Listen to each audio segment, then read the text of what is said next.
Voilà, nous allons prendre nos Bibles donc dans l'Épître de Paul aux Galates, Galates chapitre 4, du verset 1 au verset 7. Galates chapitre 4, du verset 1 au verset 7. Galates 4, verset 1 à 7. Or, aussi longtemps que l'héritier est enfant, je dis qu'il ne diffère en rien d'un esclave, quoi qu'il soit le maître de tout. Mais il est sous des tuteurs et des administrateurs jusqu'au temps marqué par le Père. Nous aussi, de la même manière, lorsque nous étions enfants, nous étions sous l'esclavage des rudiments du monde. Mais lorsque le temps était accompli, Dieu a envoyé son Fils, né d'une femme, né sous la loi, afin qu'il rachètât ceux qui étaient sous la loi, afin que nous ressuscitions l'adoption. Et parce que vous êtes fils, Dieu a envoyé dans nos cœurs l'esprit de son Fils, lequel crie « Abba, Père ». Ainsi, tu n'es plus esclave, mais fils. Et si tu es fils, tu es aussi héritier par la grâce de Dieu. Alléluia. Vous asseoir. Enfant, l'héritier ne diffère en rien d'un esclave. C'est la continuité du sujet que nous avons commencé à étudier le dimanche dernier. Héritier de Dieu et co-héritier de Christ. Nous avons vu que nous avions cette double qualité. Ne sommes pas seulement des enfants de Dieu, selon Romains 8, 17, mais nous sommes aussi des héritiers de Dieu et des co-héritiers du Christ. Amen. Alléluia. Maintenant, ici, on nous montre la condition de vie de l'héritier de Dieu et du co-héritier de Christ tant qu'il est encore enfant. C'est-à-dire tant qu'il n'est pas encore monté physiquement sur le trône de son Père, sa condition de vie est comparable à celle d'un esclave. Esclave, serviteur, ouvrier. C'est-à-dire que sa vie, c'est ce qu'il a dit ici là. Aussi longtemps que l'héritier est enfant, je dis qu'il ne diffère en rien d'un esclave. Quoi qu'il soit le maître de tout, il ne diffère en rien d'un esclave. Le point commun entre lui et l'esclave, c'est le service. C'est le service. C'est pas à lui qu'on rend service, c'est lui qui doit rendre service. Je répète, c'est pas à lui qu'on rend service, c'est lui qui doit rendre service. C'est pas lui qu'on va prier, c'est lui qui doit prier. C'est lui qui doit demander, c'est lui qui doit supplier. Qui? Il doit supplier ses parents, c'est lui qui doit prier ses parents. Oui. C'est lui qui doit obéissance à ses parents. Mais au-delà de ses parents, en plus ici, administrateur, donc il va aller à l'école, c'est pas l'instituteur, c'est pas le maître, c'est pas le professeur qui est en train de l'enseigner qui va lui obéir. C'est lui qui doit obéir. Oui. Alors que lui, en tant qu'héritier, il a une destinée plus grande que son professeur, que son maître d'école. Parce que lui, un jour, regarde le président de la République là, regarde les ministres là. Il y a des gens qui les ont enseignés, non? Il y a des gens qui les ont enseignés, non? Mais eux, ils sont devenus plus grands que ceux qui nous les ont enseignés. Oui. Mais quand lui partait à l'école, il va dire que non, je ne t'obéis pas, parce que regarde, moi, je vais devenir président. Non. Tu dois obéir. Tu dois apprendre. Parce que l'âge dans lequel toi tu es, les conditions de vie dans lesquelles tu te trouves, ce n'est pas pour donner ordre. C'est pour recevoir des ordres. Même pour souffrir. Alors que l'héritier que nous sommes en train de parler ici, là, l'héritier que nous sommes en train de parler ici, il ne va pas devenir voleur. Non, il ne va pas devenir brigand, on va le mettre en prison. Il ne va pas devenir vendeur de drogue. Non, lui là, il va pas, non, c'est pas sa destinée. Lui là, sa destinée, c'est de devenir plus grand que son père. Il faut bien comprendre. Hein. Il y a héritier, puis il y a héritier. Il y a des gens même, il y a des gens là, tu ne vas rien hériter de lui, et il est mort, lui-même, il est mort dans les dettes. Donc tu hérites de quoi? Tu hérites des problèmes. Tu hérites des problèmes. Ce n'est pas de ça que nous entendons parler. Hein. Non, hein. Voilà.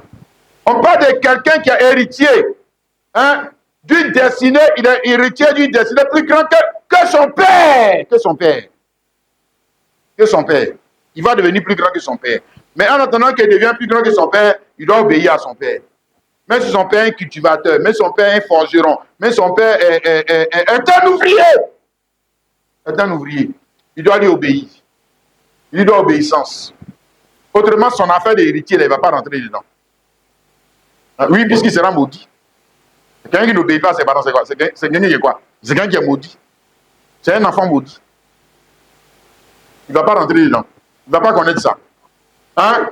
Maintenant, la comparaison que Paul fait ici, elle est relative à Christ et aux co-héritiers. C'est-à-dire à Christ et puis à quoi? À Christ et aux chrétiens.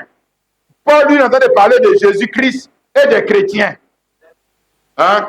Donc, si tu es chrétien, c'est de toi aussi on parle. Alléluia. Donc, d'accord. Donc, nous allons commencer par voir la personne de Christ. Ça avec Christ, ça commence tout avec notre papa. Si on a dit qu'il est le commencement. Père, ça veut dire commencement. Hein? Le Fils de Dieu, en tant que Père, il est le commencement.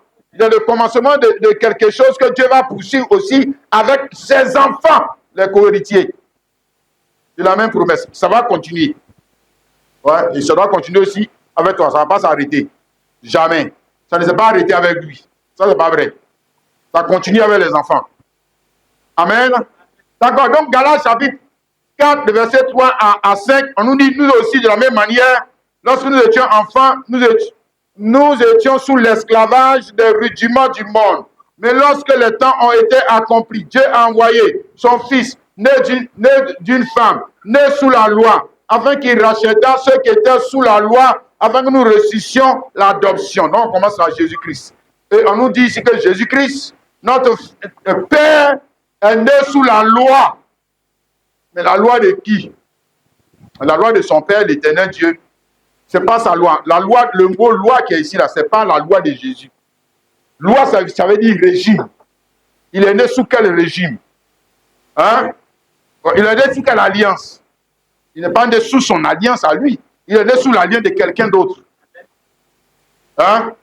C'est ça? Il est né sous le régime, c'est ce qu'on te montre là, non? Né sous la loi. La loi de qui? Mais de l'Éternel Dieu. De l'Éternel Dieu. Hein? Là, pour Jésus-Christ, c'est ce qu'on appelle nouvelle alliance. Nouveau régime. Jésus-Christ, ce n'est pas ancienne alliance. Non, non, non, non, non. Si tu es dans l'ancienne alliance, c'est que tu n'es pas enfant de Jésus-Christ. C'est que tu es enfant de l'Éternel Dieu. Voilà. C'est que tu es un juif. Voilà. Jésus-Christ, ici dans Ésaïe 42, le verset 4, il est question ici de notre Seigneur Jésus-Christ et de sa loi.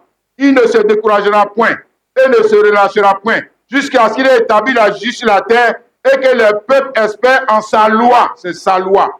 Sa loi, adjectif possessif pour lui là. Sa loi ou son régime. Le régime que lui il est venu établir. Ok?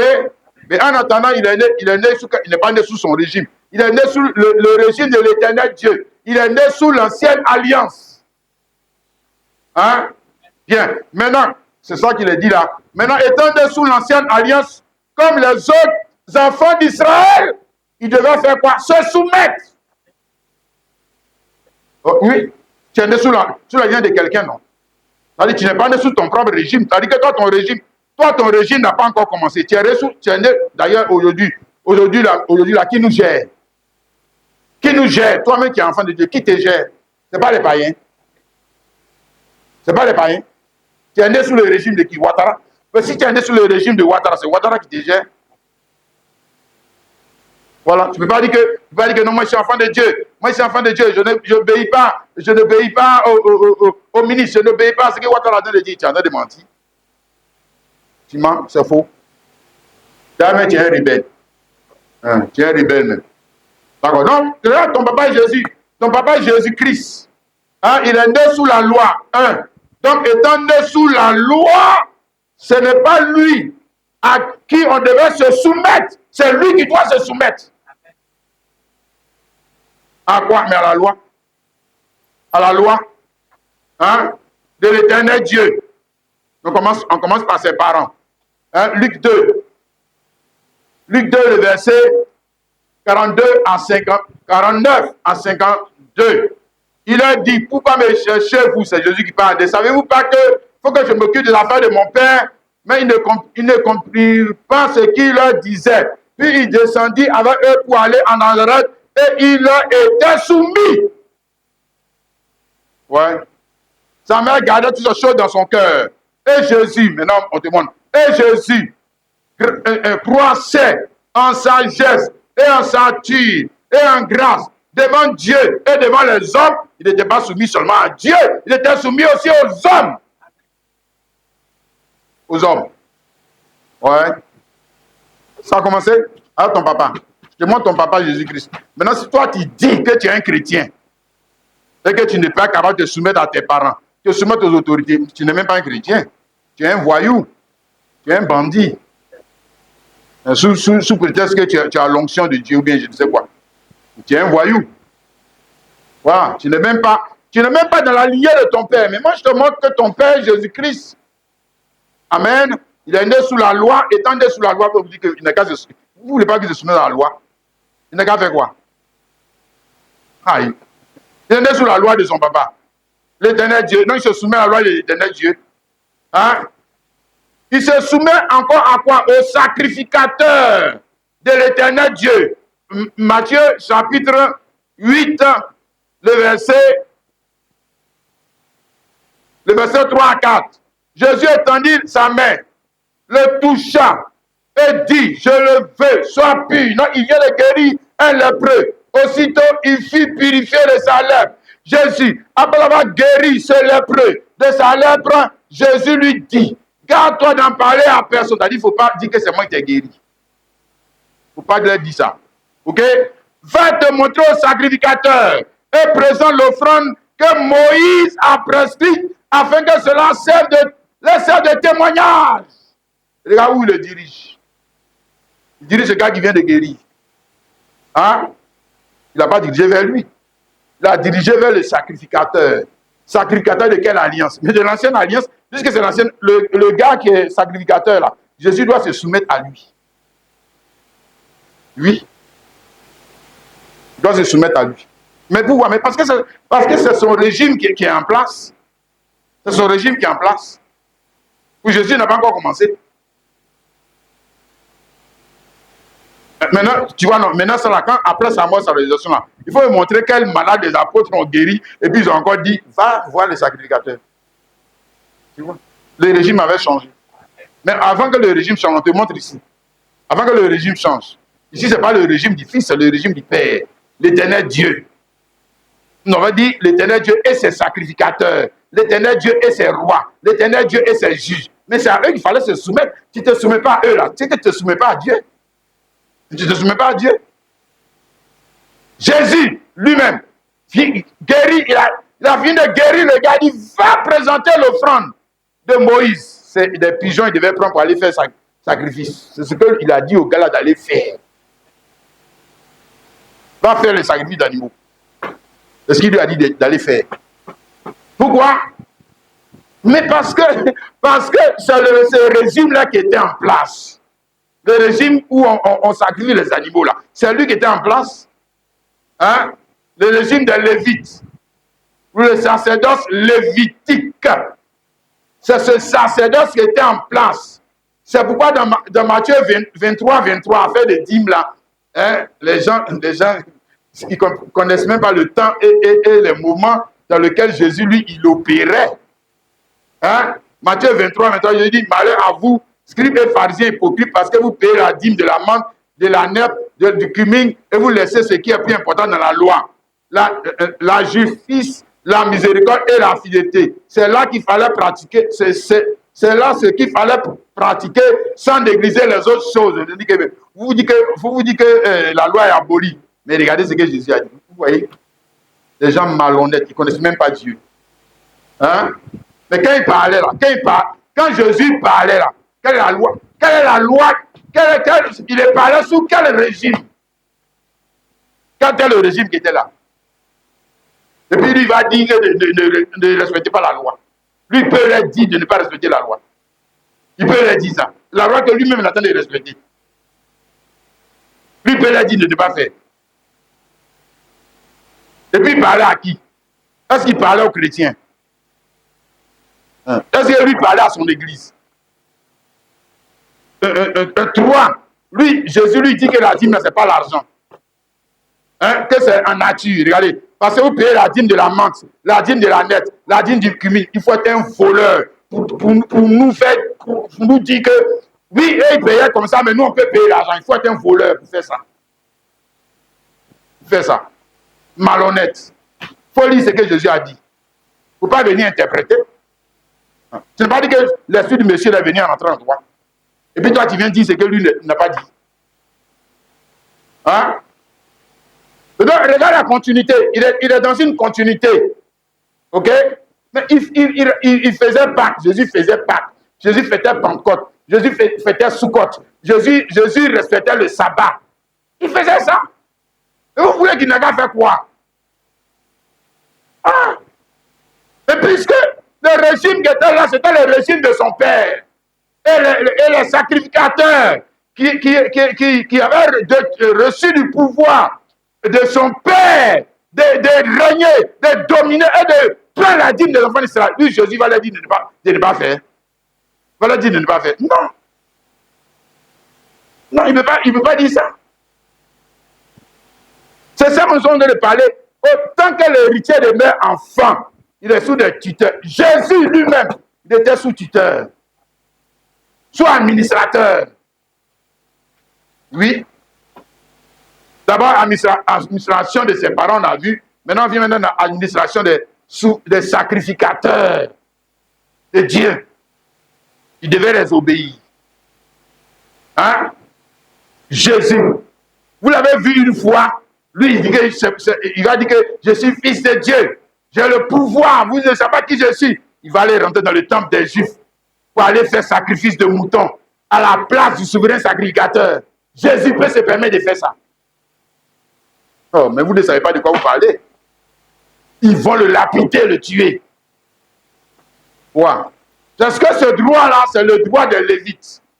Hein? C'est le droit des Lévites. Les dîmes, les offrandes, les prémices, le tout. C'est le droit des Lévites. Jésus, il n'appartient pas à la tribu de Lévi. Donc, il n'a aucun droit dans le sacerdoce lévitique. Il n'a aucun droit. Aucun. Aucun. Lui doit se soumettre. Comme tous les autres enfants d'Israël. Il doit soumission. J'ai envie de saluer le frère et la soeur. Alléluia.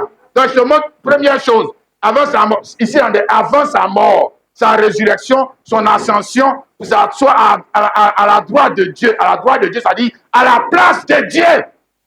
C'est ce que ça veut dire. Avant qu'il arrive là, regarde. Regarde ce qu'on te montre, ce qu'il faisait. Oui. Maintenant, ça va venir sur toi aussi, tu vas voir. Avant que tu prennes la place de Ouattara là, tu vois. Qu'est-ce que tu crois qui va t'arriver?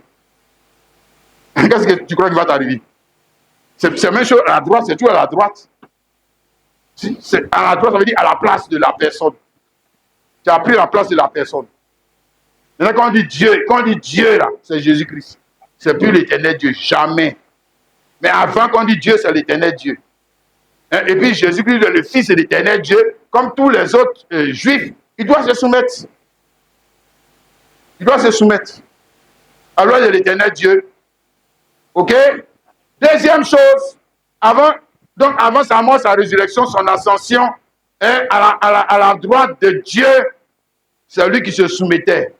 Deux, c'est lui qui priait. C'est lui qui priait. Ouais, prier, ça veut dire quoi? Demander. Prier, ça veut dire supplier. Prier, ça veut dire que tu attends exaucement de qui? Mais tu attends l'exaucement de celui qui exauce. C'est lui qui priait. Oui. Il faut comprendre la Bible là. Faut pas mélanger les choses. Non, non, non. C'est lui qui priait. Hein? Voilà. On va voir les passages significatifs. Luc chapitre 22. Luc chapitre 22, à partir du verset 39. après leur sortie, il alla selon sa coutume à la montagne des Oliviers, ses disciples le suivirent. Lorsqu'il fut arrivé dans ce lieu, il leur dit, priez afin que vous ne tombez pas en tentation. Puis s'éloignant d'eux à la distance d'un jet de pierre et s'étant mis à genoux, il pria. Et brigui. Il ne prie pas lui-même, mais il prie celui qui l'a envoyé là. Il prie celui qui l'a engendré. Il ne prie pas lui-même, non. Mais quand il va arriver au trône là il se prie. Tu vas voir. Là, il se prie lui-même. Il se prie lui-même maintenant. Il n'a qu'à prier qui? Quand il arrive sur le trône, il n'a qu'à prier qui? Lui-même, il est sur le trône. Voilà. Donc, il ne peut pas prier quelqu'un d'autre que lui-même. Mais ça, c'est une autre étape de la vie de Jésus-Christ. Et ici, nous parlons de l'étape de la vie de Jésus-Christ où il était encore sur terre. Hein? Ouais. C'est bien écrit. Hein? Et il pria en disant, Père, si tu voulais éloigner de moi cette coupe, toutefois, que ma volonté ne se fasse pas, mais la sienne. Alors un ange lui apparut du ciel pour le fortifier. Étant en agonie, il pria plus instamment et sa sueur devint comme des grumeaux de sang qui tombaient à terre. Après avoir prié, il se leva et vint vers les disciples qui trouvaient endormis de tristesse. Il leur dit, pourquoi dormez-vous? Levez-vous et priez, afin que vous ne tombez pas en tentation. Donc, on a vu qu'il priait. C'est lui qui priait. C'est pas lui qui était prié. Jamais. Tu n'es pas si trop. Pourquoi c'est toi qui vas prier? Non. C'est lui, c'est toi qui prie. Amen. Mais il y a comment on dit quoi? Il y a quelque chose de différent dans lui, sa façon de prier. Voilà, c'est là que c'est-à-dire lui, il est unique. Quand tu regardes pour lui, il prie. Mais quand tu regardes pour lui, là, il ne priait pas comme les Juifs. Non. Non. Hein? Verset 42. Quand il pria, verset 41, en disant Père. Il ne peut pas prier comme ça. Voilà. Lui, il a fait Père. C'est ça. Le mot Père qui est dans pour lui là, c'est pas Père comme quelqu'un qui a créé voiture. C'est Père comme quelqu'un qui a engendré un fils. C'est-à-dire le fils, c'est la reproduction d'un père. L'exacte reproduction du personnage que tu n'as jamais vu là. Tu vois, Jésus-Christ. C'est dans les prières. Voilà. Hein? Il faut regarder dans pour lui là. Donc il priait et tous priaient. Jésus-Christ priait. Les musulmans disaient que tu as vu, il priait, mais est-ce qu'il priait comme toi? Oh, il ne priait pas comme toi. Est-ce que toi, musulman, tu peux appeler à la paix? Tu peux? Il a dit, on va le lapider dans la mosquée. Si les garçons musulmans, il n'a qu'à prier à la paix, il faut le lapider dans la mosquée. Si les garçons, il n'a qu'à tomber. Et il va voir ce qu'ils vont lui montrer. Hein? Musulman, il va appeler Dieu Père. Non, ce n'est pas la doctrine musulmane. Non. Allah n'a pas de fils, il n'est pas engendré et il ne peut engendrer. Il est stérile. C'est pas ça. Juste qu'il est stérile. Quelqu'un qui ne peut pas engendrer, il ne peut engendrer, il n'a pas été engendré, il est quoi? C'est la malhonnêteté. Et puis après, toi-même, tu n'as pas d'enfant. Tu n'as pas d'enfant, tu viens te mettre devant Allah. Allah, donne-moi un enfant. Lui, il ne peut pas engendrer. Il n'est pas engendré. Et il lui peut te donner un enfant. Regarde l'absurdité. L'absurdité, c'est ça la religion. C'est la drogue, quoi. Hein? Les gens ne réfléchissent même pas assez. Quelqu'un qui ne peut pas engendrer, il n'est pas engendré, mais il peut te donner le pouvoir, toi, d'engendrer. Et lui, s'il peut te donner le pouvoir d'engendrer, donc lui ne peut pas se donner le pouvoir de le faire. Non, ça il ne peut pas. Ça, il ne peut pas. N'importe quoi. Et vous appelez ça religion.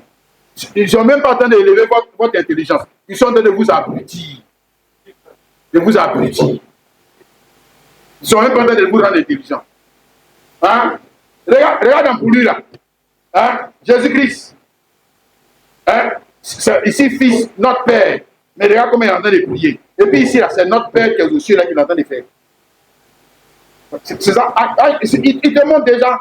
C'est ça, il dit que la prière, notre Père qui est aux cieux là. Il faut regarder la vie de Jésus. Il a déjà fait cette prière. Il ne peut pas t'apprendre une prière que lui-même il ne pratique pas. Ça n'a aucun sens. Ça n'a aucun sens. Ça ne veut pas dire répéter. Ça ne veut pas dire répéter. Mais dans notre Père qui est aux cieux, il y a des vérités qu'il est en train de dire. Hein, qui sont relatifs à lui et à son Église. Amen. Amen. Trois, tu as vu dans cette prière, ici, d'abord, première chose, il priait. Deuxième chose, il priait Dieu, il appelait Père. Troisième chose, on avait vu, hein, je reviens rapidement dessus. Troisième chose, il nous montre la direction dans laquelle il faut prier. Ce n'est plus Jérusalem. Ce n'est pas l'Arabie Saoudite, la Kaaba. Jamais. Jamais. Il dit non, Père qui est aux cieux. Donc, il te montre la direction. Le juif ne peut pas prier, non, Père. Juif ne peut pas lever ses yeux, prier vers le ciel. Jamais, ce n'est pas possible. Juif prie en direction de Jérusalem. Musulman, il prie en direction de cailloux qu'il y a en Arabie Saoudite. Est-ce qu'il peut prier et lever les yeux vers le ciel? Jamais. Jamais de la vie. Maintenant, quand lui prie, il dit non, Père qui est aux cieux. Quand il te montre la direction. Tu vois, même dans cette écriture, il faut regarder, il faut bien lire. Il n'a jamais dit de prier pour lui. Jamais. Jamais. Il faut bien lire. Il a dit aux disciples, vous ne priez pas. Il n'a pas dit, vous ne priez pas pour moi. Non. Jamais. C'est le seul qui n'a jamais demandé à quelqu'un, pardon, prie pour moi. C'est Jésus-Christ. Jamais. Il faut bien lire, hein, ta Bible. Dis Pierre, j'ai prié pour toi. Il n'a jamais dit Pierre, pourquoi tu ne pries pas pour moi? Jamais. Jamais de la vie. Hein, j'espère que tu vois ça. Alléluia. Philippiens chapitre 2, le verset 5 à 11. Philippiens 2, le verset 5 à 11. Nous allons parler tous de Jésus-Christ, mais d'un autre aspect du personnage. Hein? On va commencer à voir que ce personnage, Jésus-Christ, quand il était sur terre enfant, il obéissait, il priait, il jeûnait, il cherchait la volonté de son Père. Ouais. Pourquoi? Mais parce qu'il est enfant. Il n'a pas encore pris la place du Père. Donc il n'a qu'à faire quoi? Et il fait ce que tous ceux qui sont enfants de présidents, enfants de ministres, enfants de grands font. C'est ce qu'il fait. C'est ce qu'il fait. Oui. Hein? Oui. Il n'a qu'à faire quoi? Ok? C'est ce que toi aussi tu dois faire là. C'est ce que lui il a fait. Philippiens 2, le verset 5 à 11. On dit, ayez en vous le sentiment qui était en Jésus-Christ, lequel existait en forme de Dieu. Donc, c'est Jésus-Christ, il existait autrefois en forme de Dieu. Là, maintenant, Paul est en train de nous parler de notre aspect du personnage. Hein? Et ce que Paul essaie de nous montrer ici, c'est que le personnage Jésus-Christ, cet homme qui était soumis au Père, obéissait, etc., etc., n'était autre que Dieu lui-même qui est descendu au rang d'esclave. C'est ce que Paul lui a dit. Ouais, le gars, il prie quelqu'un peut-être. Et puis après, on dit que non, le gars qui priait là, c'est lui-même qui est descendu au rang d'esclave. Ça commence à devenir compliqué. Hein? Oui. Mais c'est dépouillé lui-même, en prenant une forme de serviteur, ou en prenant une forme d'esclave, ou en prenant une forme d'ouvrier, en devenant semblable aux hommes. Il est apparu comme un seul homme. Il s'est humilié lui-même, en se rendant obéissant, jusqu'à la mort, même jusqu'à la mort de la croix. C'est pourquoi aussi Dieu l'a souverainement élevé, il a donné le nom qui est au-dessus de tout nom, avec au nom de Jésus, tout genou fléchit dans les cieux, sur la terre, et sous la terre, avec toute langue confesse que Jésus-Christ est Seigneur à la gloire de Dieu le Père. Alléluia. Que Dieu nous aide à rendre tout cela clair. Amen. Amen. Donc, Paul nous montre qu'en réalité, c'est l'éternel Dieu qui est descendu à un rang inférieur, hein, pour accomplir le reste des Écritures, mais pas sous le visage éternel Dieu, mais sous le visage Jésus-Christ, sous le nom Jésus-Christ, sous la forme Jésus-Christ, sous le rang de qui? Jésus-Christ. Mais Jésus-Christ était qui? Un esclave. Voilà, pour commencer. C'est le commencement, c'est là que ça commence. Esclave. Alléluia. On va voir ça pour toi aussi. Il commence au bas de l'échelle sociale. Il ne commence jamais en haut. Ça, c'est pas Dieu. Dieu ne commence jamais en haut. Dieu veut te bénir, il ne va pas commencer avec toi en haut. Il commence avec toi le plus bas niveau de l'échelle sociale. Voilà Dieu. C'est que c'est Dieu qui est avec toi. Si tu commences en haut, c'est que c'est le diable qui est avec toi. Toi-même, ça va t'étonner à la fin. Tu vas finir. Ça va t'étonner. D'accord. Il faut connaître le principe de Dieu. Donc, ici, il est question de Dieu qui prend la forme d'un esclave pour accomplir les Écritures sous le visage de qui? Jésus-Christ. Jean 5, le verset 39 à 40. Et Jésus dit, vous sondez les Écritures parce que vous pensez avoir en elles la vie éternelle. Ce sont elles qui rendent témoignage de moi. Mais toute la Bible rend témoignage de qui? Mais de Dieu. On parle de Dieu dans la Bible. Et puis il dit qu'on parle de moi. Donc lui, il est qui? Ah, c'est vrai. Quand tu dis la Bible parle pas de quelqu'un d'autre que de Dieu. La Bible parle de l'éternel Dieu. Mais il dit que la Bible rend témoignage de moi. Et puis ils ont dit, comment tu dis quoi? Aïe. Oh, voilà, c'est ça. Et vous ne voulez pas venir à moi pour avoir la vie. La vie que vous n'avez pas. C'est ça. Pour avoir ce que vous n'avez pas. Et que vous n'aurez jamais si vous ne venez pas à moi. Vous n'aurez jamais. Hein? Alléluia. Luc chapitre 24, le verset 44. Luc 24, 44, il dit ceci. Puis il a dit, c'est là ce que je vous disais lorsque j'étais encore ici, maintenant, il est mort, il est ressuscité. Hein? Frère, regarde, il ne faut pas confondre, on va dire quoi, les figures de Jésus-Christ qui n'était pas mort, ressuscité, et de Jésus-Christ mort, ressuscité. C'est plus le même Jésus-Christ. Jamais. Jamais. C'est plus le même personnage. Ouais. Là, il passe à un autre plan. C'est ça qu'on va y avoir. Il passe à la divinité. Parfaite. Maintenant. Voilà. Maintenant, c'est lui qui va envoyer. Maintenant, si tu ne lui obéis pas à lui, là, tu vas en l'enfer. Tu vas dire si tu n'obéis pas à Dieu, tu n'obéis pas à lui, lui Jésus, tu vas en enfer. Lui va te mettre en enfer. Comment ça va t'étonner? Oui. Ouais. Ok? Il dit, c'est là ce que je vous disais lorsque j'étais encore avec vous.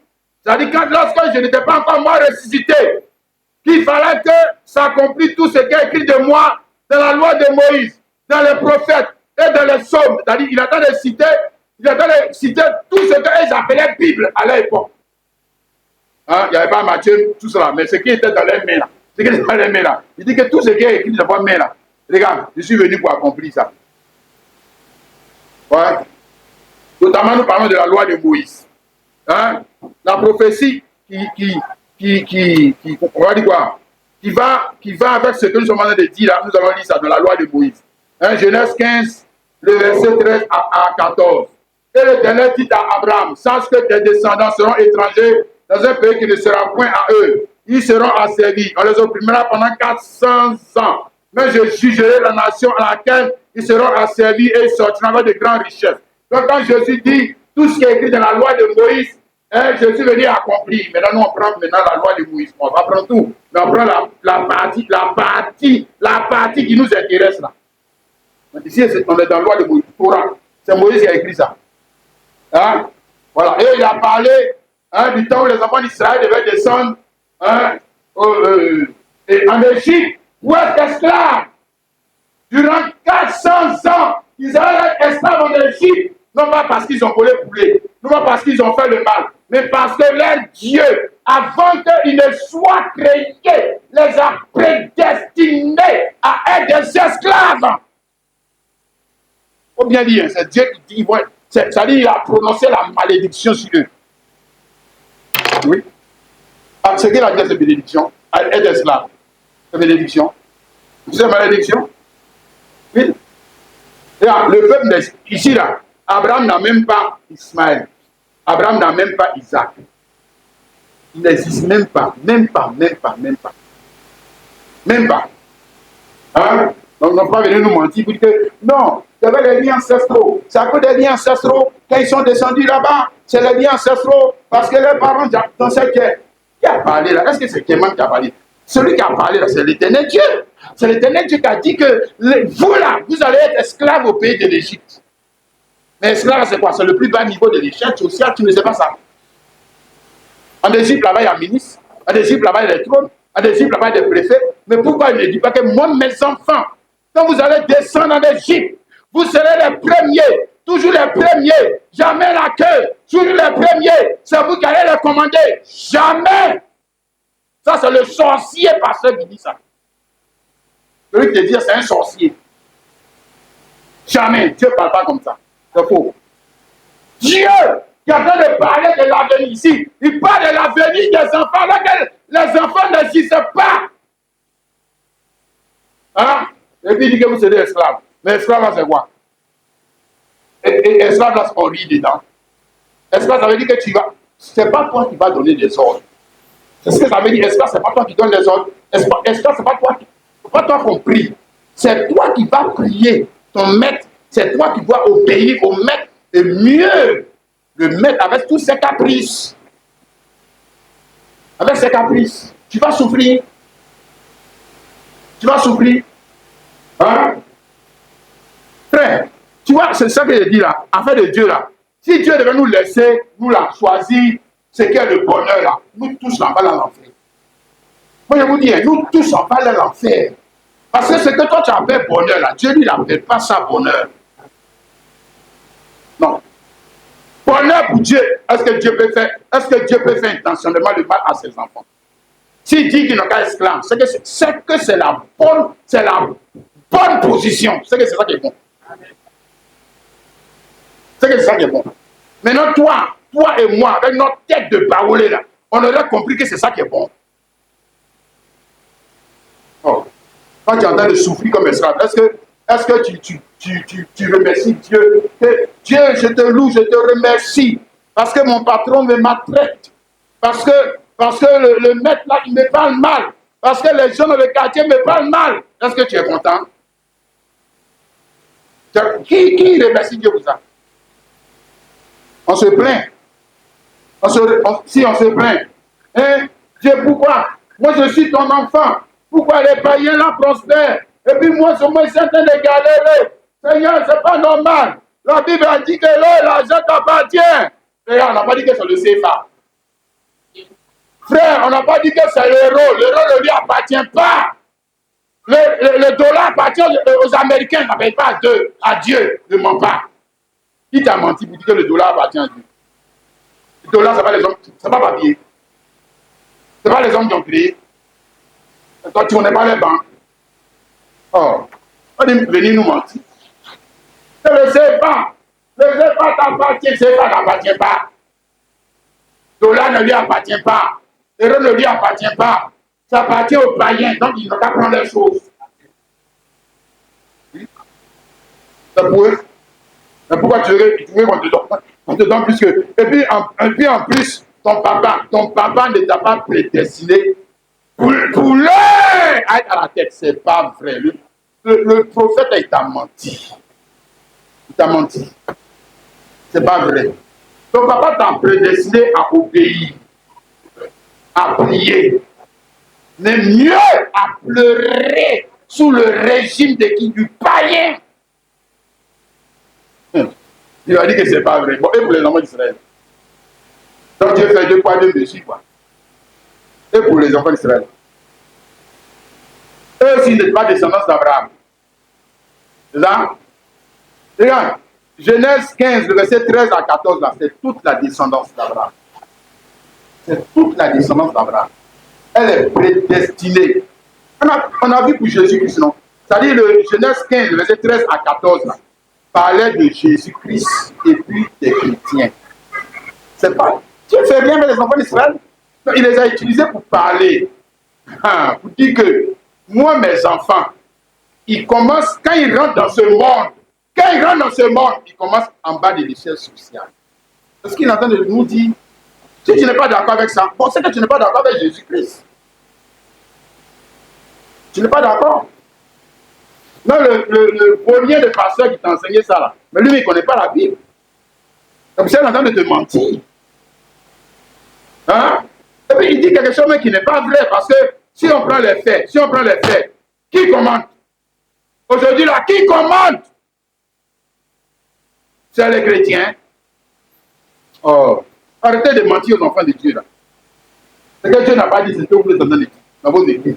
De votre synagogue de Satan et de menteurs. Vous serez à la tête. Vous ne serez jamais à la queue. Entends lui-même le pasteur là, c'est païen. Il loue maison des païens.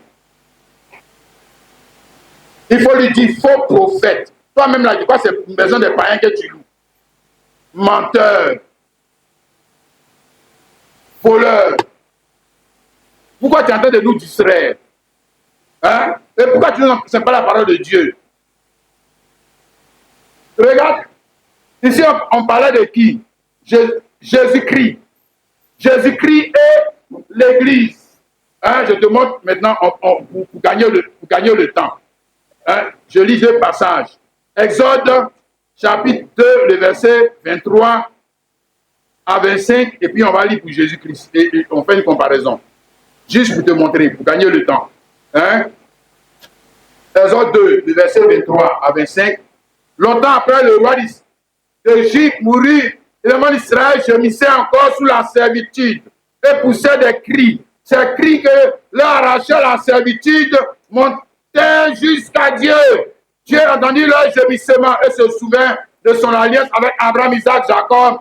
Dieu regarda le monde d'Israël et il en eut compassion. Ça, c'est pour les enfants d'Israël.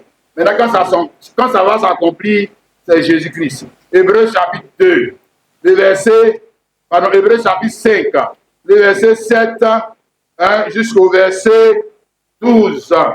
On dit c'est lui, maintenant pas ici de Jésus-Christ. Le vrai premier-né. Là-bas, c'était le premier-né sous sa forme embryonnaire. Donc la parole était sous la forme embryonnaire. Il avait utilisé les gens appelés pour nous dire, regardez, vous avez vu les gens, non? Hein? C'est qu'il a choisi pour eux, là. En Égypte, là. Ils n'étaient pas en haut, ils étaient en bas. OK?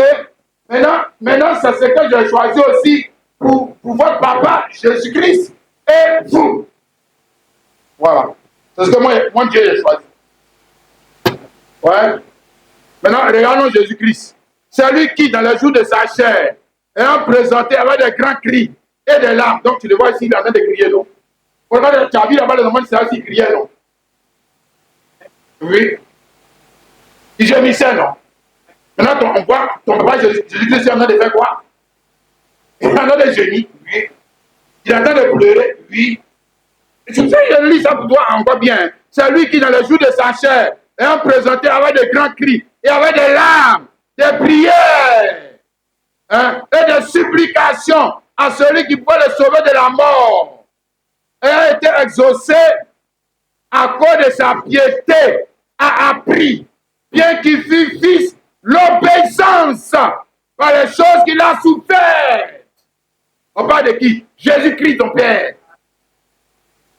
Ton Père. Hein? Sa vie n'était que douleur, mais maintenant à quoi? Là, ce qui lui est arrivé. Hein? Donc les enfants d'Israël là-bas, ils vivaient la croix. C'est ça, puisque c'est Dieu. Ils étaient dans la volonté de Dieu, c'est-à-dire en Égypte, là, pour être dans la volonté de Dieu, il fallait venir esclave. Oui. Oui. C'est pour ça, dans Hébreux 11, le verset 24 à 26, on dit que Moïse, par la foi, il a refusé d'être fils et la fille de Pharaon et il est devenu esclave. Parce que lui, il a vu la position dans laquelle il y avait de l'avenir. Il a vu. Et toi? Tu connais la position dans laquelle il y a l'avenir? Bon, toi, t'en fous d'avenir, toi, tu veux maintenant, non? Hein? Tu veux maintenant, non? Voilà. C'est comme ça. L'évangile de maintenant que les gens nous prêchent dans l'église. Ce n'est pas l'évangile de l'avenir, c'est l'évangile de maintenant. Vous n'avez pas à venir dans ça. Hein? Sinon, pour avenir, on commence au bas de l'échelle sociale. Là, on peut monter. Là, on gagne, on va de promotion en promotion. C'est déjà en haut. Donc, dans ce cas, c'est que la seule chose qui te reste, c'est qu'on descend. On te rétrograde. Tu vas descendre aux enfers. Tu vas descendre. Comme le diable va descendre, toi aussi tu vas descendre. Quand son régime va tomber, toi aussi tu vas tomber. Alléluia. Maintenant, il y a quelque chose ici que je vais te montrer. Hein? On reprend à partir du verset 8. On dit, bien qu'il fût fils, et il a appris, bien qu'il fût fils, l'obéissance à les choses qu'il a souffert. Et qui, après avoir été élevé à la perfection, donc regarde, il était en bas de l'échelle sociale, un esclave, et puis maintenant, il a obéi. Ok? Il a prié. Ok? Il a jeûné. Ok? Il a même pleuré. Il a supplié. Amen. Et quand il a été exaucé, on nous dit ici maintenant, verset 9, après avoir été élevé, maintenant on peut l'élever. C'est là il a été élevé à la perfection, à devenir pour tous ceux qui lui obéissent l'auteur d'un salut éternel. Premièrement, il y a deux choses ici. Premièrement, celui qui obéit. Hein? Premièrement, celui qui se soumet. Premièrement, celui qui prie. Ok? Maintenant, après sa mort et sa résurrection, il faut bien dire, hein? Tout est dans la même parole là. Après sa mort et sa résurrection et son élévation à perfection est devenu pour tous ceux qui lui obéissent. C'est à lui maintenant qu'on obéit. Ah bon. Quand tu obéissais là, quand tu obéissais là, quand tu priais là, maintenant il ne prie plus, hein. Maintenant c'est lui qu'on doit prier. On le prie en tant que qui? En tant que qui maintenant? Ah bon. Il faut comprendre la Bible là. Maintenant on le prie en tant que qui? Il est où et puis on le prie? Il est où et puis on lui obéit? Hein? Il est à quel niveau? On l'a élevé jusqu'à quel niveau? Et puis maintenant il faut lui obéir. Celui qui ne lui obéit pas, celui qui ne veut pas lui obéir, n'obéit pas à Dieu. Pourquoi? Parce que Dieu là c'est Jésus-Christ maintenant. Dieu là c'est Jésus-Christ maintenant. C'est lui. C'est lui qui est sur trône maintenant. Ça dit à la place, à la droite de, ou à la place de. Il a pris la place de la personne. À qui il obéissait, il a pris sa place. Ok? Et puis maintenant, regarde. Viens le verset là, je reviens encore dessus. Verset 9. Après avoir été élevé à la perfection, est devenu pour tous ceux qui lui obéissent. Ça veut dire pour tous ceux qui obéissent. Pour tous ceux qui lui obéissent. C'est ceux qui lui obéissent. Voyez, les autres ne veulent pas lui obéir. Je suis c'est dans cette guerre qu'on est. Les musulmans veulent lui obéir. Même les catholiques, est-ce qu'ils veulent lui obéir? Ils prient notre Mère qui est aux cieux. Et pas notre Père qui est aux cieux. Ils vont faire quoi avec notre Père? Tu ne sais pas comment il prie. Je ne sais pas dénigrer quelqu'un, c'est comme ça qu'il prie. Hey, catholique ne prie pas notre Père qui est aux cieux. Catholique prie notre Mère qui est aux cieux. Maintenant, la mère doit maintenant prier son fils. C'est la doctrine catholique. Tu ne sais pas ça. C'est comme ça qu'il prie. Et eux ne prient pas comme Jésus. Jésus n'a jamais dit de prier notre Mère qui est aux cieux. Mais eux, ils en savent toujours plus que Dieu. Si, eux, ils en savent toujours plus que Dieu. C'est ça. Hein? D'accord. Maintenant, ici, on parle de ceux qui lui obéissent. Ceux qui lui obéissent. Ok? Et non pas tout le monde. Donc, on ne parle pas de tout le monde. Mais on parle d'un certain groupe de personnes qui lui obéissent. Eux, ils lui obéissent. Mais eux, ils lui obéissent en tant que qui? En tant que qui? Leur Seigneur, leur roi, leur Dieu. Eux, ils reconnaissent sa divinité. Sinon, ils vont lui obéir quoi? Ils vont obéir à Dieu, à l'ancien. Mais pourquoi ils obéissent à celui-là? Parce qu'ils ont compris que maintenant, celui qui a le pouvoir, c'est Jésus-Christ. C'est ça? Ceux qui lui obéissent. Alléluia. Et qui, après avoir été élevé à la perfection, est devenu pour ceux qui lui obéissent l'auteur d'un salut. Donc, c'est ceux qui lui obéissent qui rentrent dans le salut éternel. Hein, ou nouvelle naissance. Hein? Alléluia. Ou adoration, obéir, ça veut dire aussi adorer. Obéir, ça veut dire honorer. Obéir, ça veut dire le prier. Obéir, ça veut dire se soumettre. À qui? Son régime. Son régime. Ceux qui lui obéissent, c'est ceux-là qui sont sauvés. Ceux qui lui obéissent, c'est ceux-là qui sont dans la volonté de Dieu. Ceux qui ne veulent pas lui obéir, ce sont des rebelles. Ils auront affaire à Dieu. Ce sont des rebelles. Ils contestent le pouvoir que Dieu a donné à son fils. Ils contestent, ils ne sont pas d'accord. Ils ne sont pas d'accord avec ça. On dit que c'est un prophète comme les autres. Un prophète comme les autres, prophète comme les autres. Un prophète comme les autres, on l'établit héritier. Est-ce que ça va sur toi? Hein? Toi aussi. Alléluia. Donc nous parlons de ces personnes, ceux qui lui obéissent. Ce qu'elle a dit là, hein, et nous sommes héritiers de Dieu et co-héritiers. Ceux qui lui obéissent, ce sont l'Église. Ceux qui lui obéissent, ce sont ses co-héritiers. Ceux qui lui obéissent, ce sont ses adorateurs. C'est de ceux-là qu'on parle. Eux, ils fléchissent le genou devant lui. Hein, ils reconnaissent sa seigneurie. Comme on l'a lu ici dans Philippiens chapitre 2, le verset 9 hein, à 11. Là. Hein, Philippiens chapitre 2, le verset 9 à 11. C'est pourquoi Dieu aussi l'a soulèvement élevé et lui a donné le nom au-dessus de tout nom, afin que tout genou fléchisse dans les cieux, sur la terre et sous la terre, que tout langue confesse que Jésus-Christ est Seigneur, à la gloire de Dieu le Père. Donc des hommes et des femmes qui confessent que c'est Jésus-Christ qui est le Seigneur. Hein, qui confessent sa seigneurie et qui se soumettent à sa seigneurie, ok, ou à sa divinité, hein, ou à sa royauté, ou à son régime. Alléluia. C'est ceux-là qui sont des chrétiens. Les autres, ce sont des voyous. Ce sont des antichrists. Ce sont des rebelles. Ok? Donc, regarde. Celui qui autrefois obéissait, c'est ça que j'essaie de te montrer depuis. Celui qui autrefois obéissait, celui qui autrefois priait, celui qui autrefois se soumettait, est celui maintenant qu'il faut prier. Hey.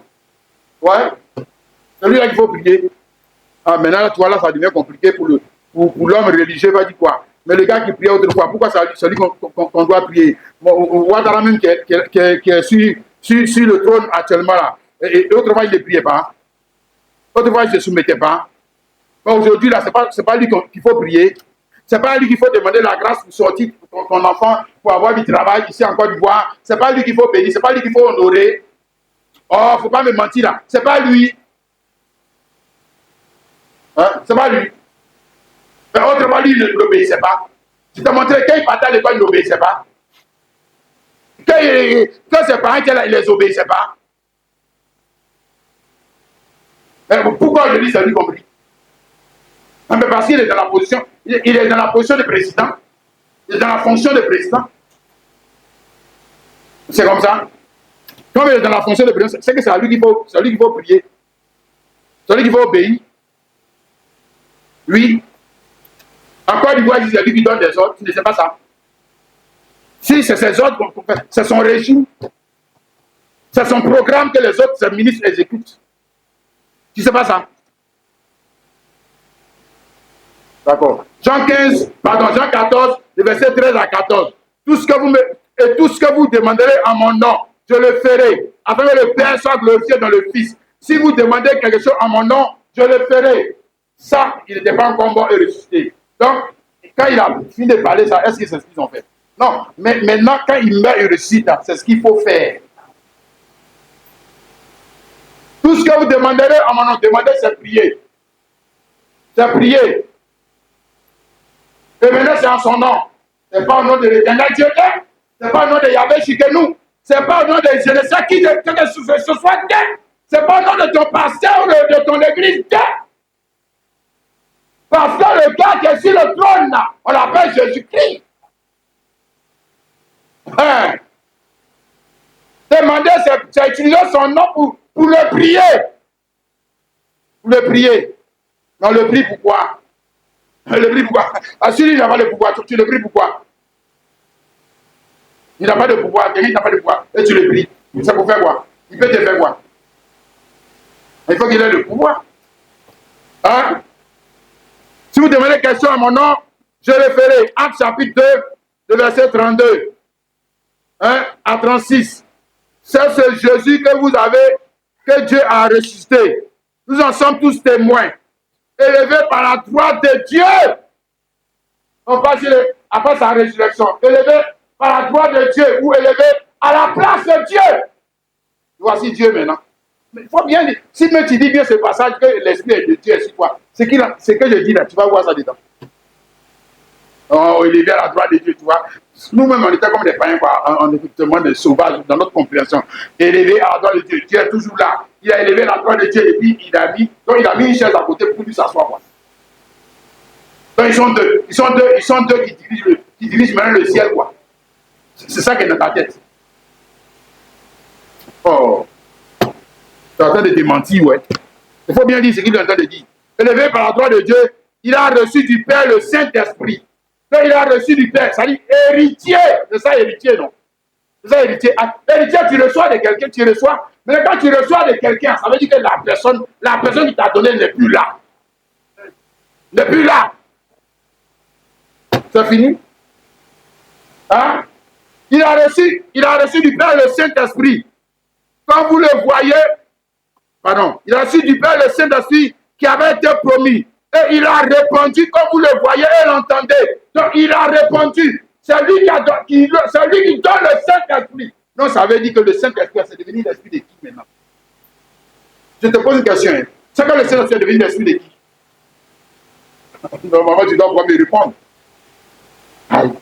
Il a reçu du Père le Saint-Esprit. Et il a répandu le Saint-Esprit comme le voyait dans la Bible. Donc le Saint-Esprit, c'est l'esprit de qui? Hein? Il faut parler fort. On ne fera pas quelqu'un ici. Hein? Saint-Esprit, c'est l'esprit de qui maintenant?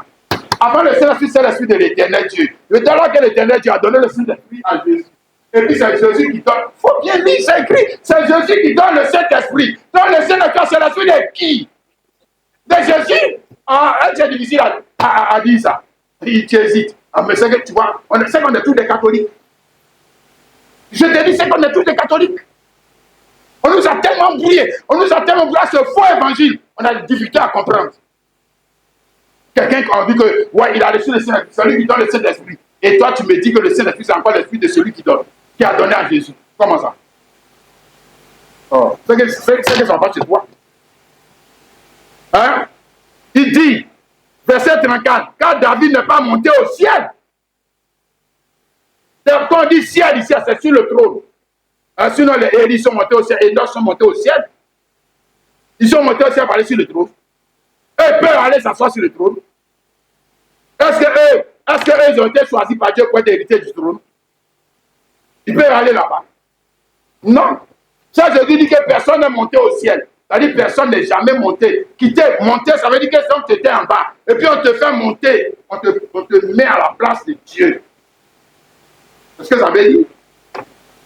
D'ailleurs, quand on te met à la place de Dieu, qui donne le Saint-Esprit? Qui donne la bénédiction? Qui bénit? Qui ressort? Qui condamne? C'est toi. C'est toi. C'est toi. Maintenant, si on a des difficultés à comprendre ça, mais c'est que vraiment, c'est que la Bible, mais c'est pas la peine. C'est que c'est pas la peine. Hein? David n'est pas monté au ciel, mais il a dit, mais le Seigneur a dit à mon Seigneur, assieds-toi à ma droite, jusqu'à ce que les frères de tes ennemis t'ont passé, que toute la maison du Seigneur sache avec certitude que Dieu a fait Seigneur et Christ. C'est Jésus que vous avez crucifié. Voilà l'évangile. Que chrétien. Il n'a pas dit qu'il a fait Seigneur et Christ. Et puis Dieu est toujours à côté. Dieu est toujours. Oh non. Les gens nous ont menti. Et puis Dieu a fait Seigneur et Christ. Et maintenant, quand tu parles à l'autre, le religieux, tu parles à l'autre, le musulman, tu te dis, mais et lui qui dit a fait Seigneur et Christ là. Donc pour lui, le gars est toujours là, quoi. Donc lui aussi, il est toujours là. Et puis lui, il a fait Seigneur et Christ. L'autre, il a fait Seigneur et Christ. Donc tu ne vois pas où est le Seigneur. Donc tu ne le vois pas. Tu ne vois pas qui est devenu Seigneur maintenant. Toi, tu ne vois pas. C'est que tu as un problème. Tu as un problème. Ici, il y a changement de régime. Changement de régime. Hein? Mon frère, ma soeur, c'est pourquoi dans Jean 1, le verset, qu'on appelle 33, Jean-Baptiste dit, je ne le connaissais pas, il parlait de Jésus. Mais celui qui m'a envoyé baptiser tôt, cela m'a dit, celui-ci qui tu verras l'Esprit descendre et s'arrêter, c'est lui qui partit du Saint-Esprit. Donc c'est lui qui partit du Saint-Esprit, donc l'Esprit là, c'est l'Esprit. Celui qui partit du Saint-Esprit. Aïe. Mais est-ce que Saint-Esprit c'est une chose? Saint-Esprit c'est une chose c'est Dieu. C'est Dieu. Donc en fait, il dit que Dieu a changé de figure du fond. C'est ce qu'on veut te dire. Que Saint-Esprit c'est Dieu. Donc Dieu n'est plus. Dieu n'est plus dans son ancienne figure, c'est ce qu'on veut te dire. Il n'est plus dans son ancienne figure. Non, autrement, ça n'a aucun sens. Ils sont devenus de Dieu. Mais c'est qu'on entend de vaciller vers les trinitaires maintenant. Hein? C'est que nous sommes les trinitaires. Hein? Non, ils ne sont pas devenus de Dieu.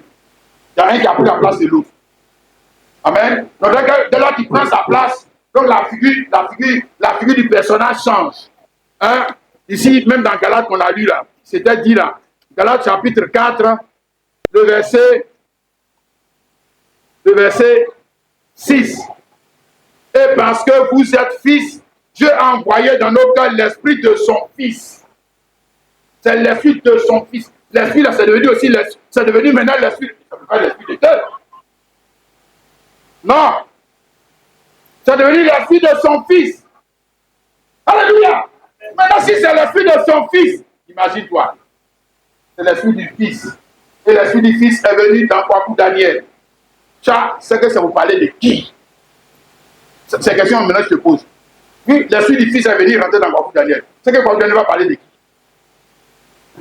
Hein? De Jésus. De Jésus. Je ne peux pas parler de l'éternel Dieu. C'est pas vrai. C'est pas vrai. Non, c'est qu'il y a un problème dans ce prophète-là. Il y a un problème dans ce prophète. C'est un prophète de la tradition. C'est un pasteur de la tradition. De la tradition, mais puisque il vient de l'école théologique.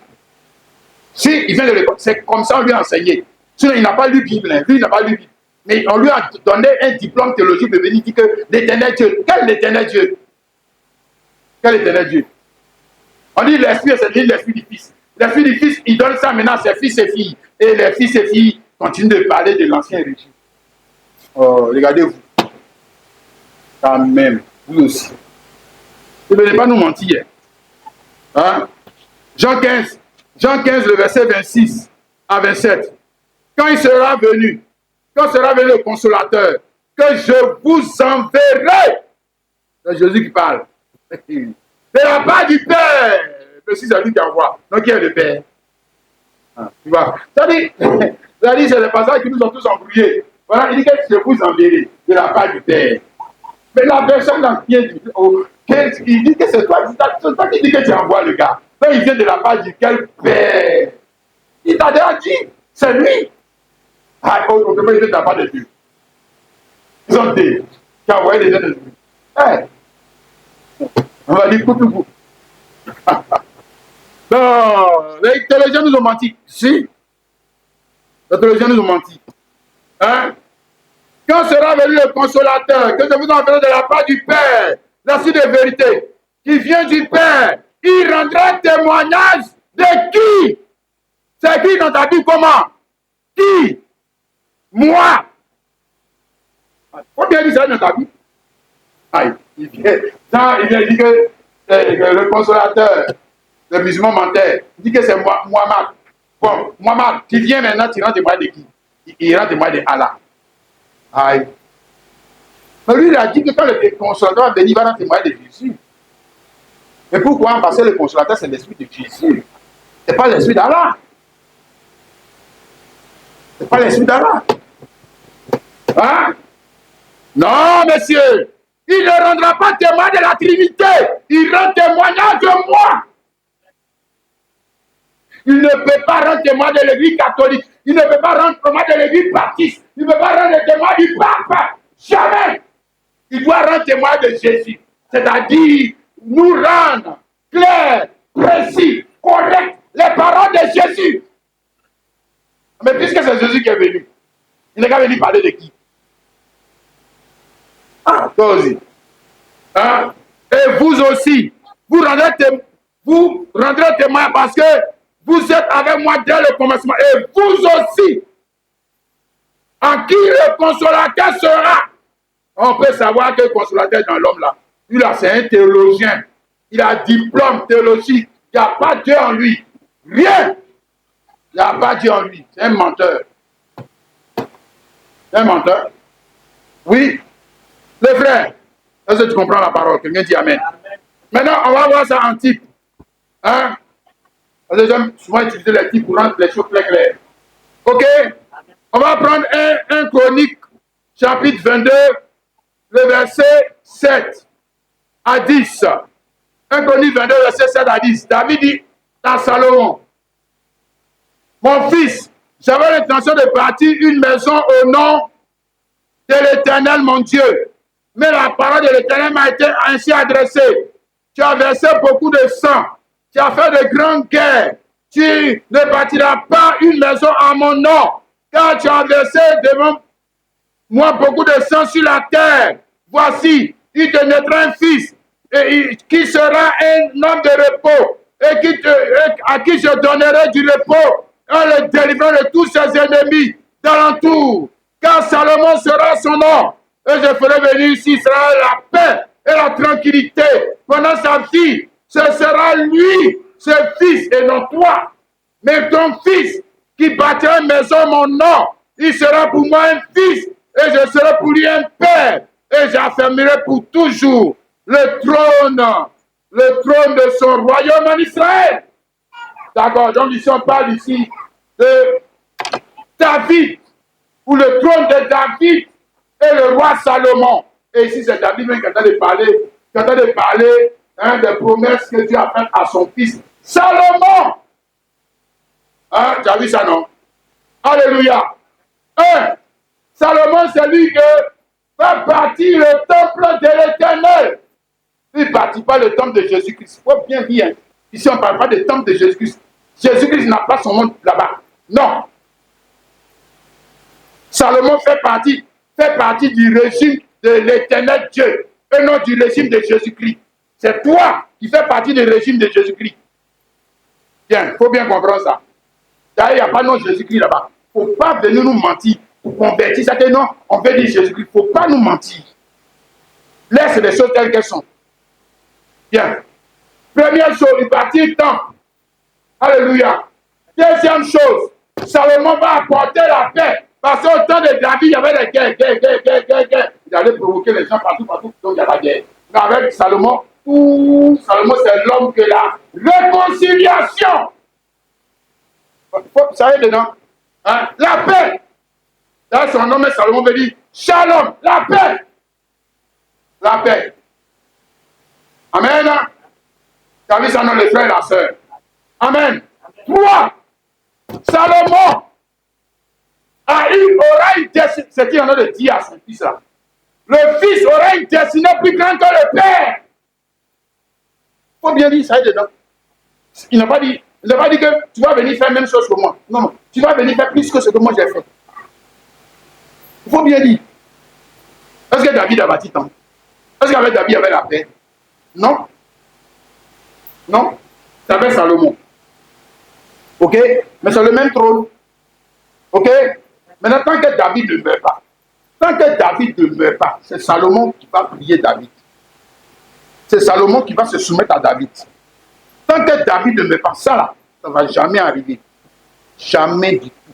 Jamais. Parce que ce n'est pas dans son régime que cela est prévu arriver. C'est prévu arriver dans le régime de son fils. Donc il faut que lui meure. Sinon, jamais on va voir ça. Jamais.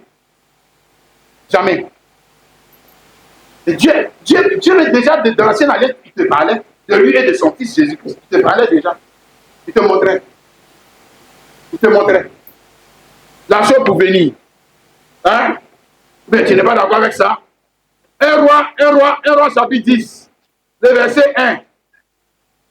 Un roi 10, le verset 1. La reine de Séba a pris la renommée que possédait Salomon à la gloire de l'Éternel. Et elle vint pour éprouver par des énigmes. Pas de Salomon. Maintenant, son papa est mort. Son papa est mort, il a pris le trône. Hein? Ce que je dis là, je te dis le dimanche dernier.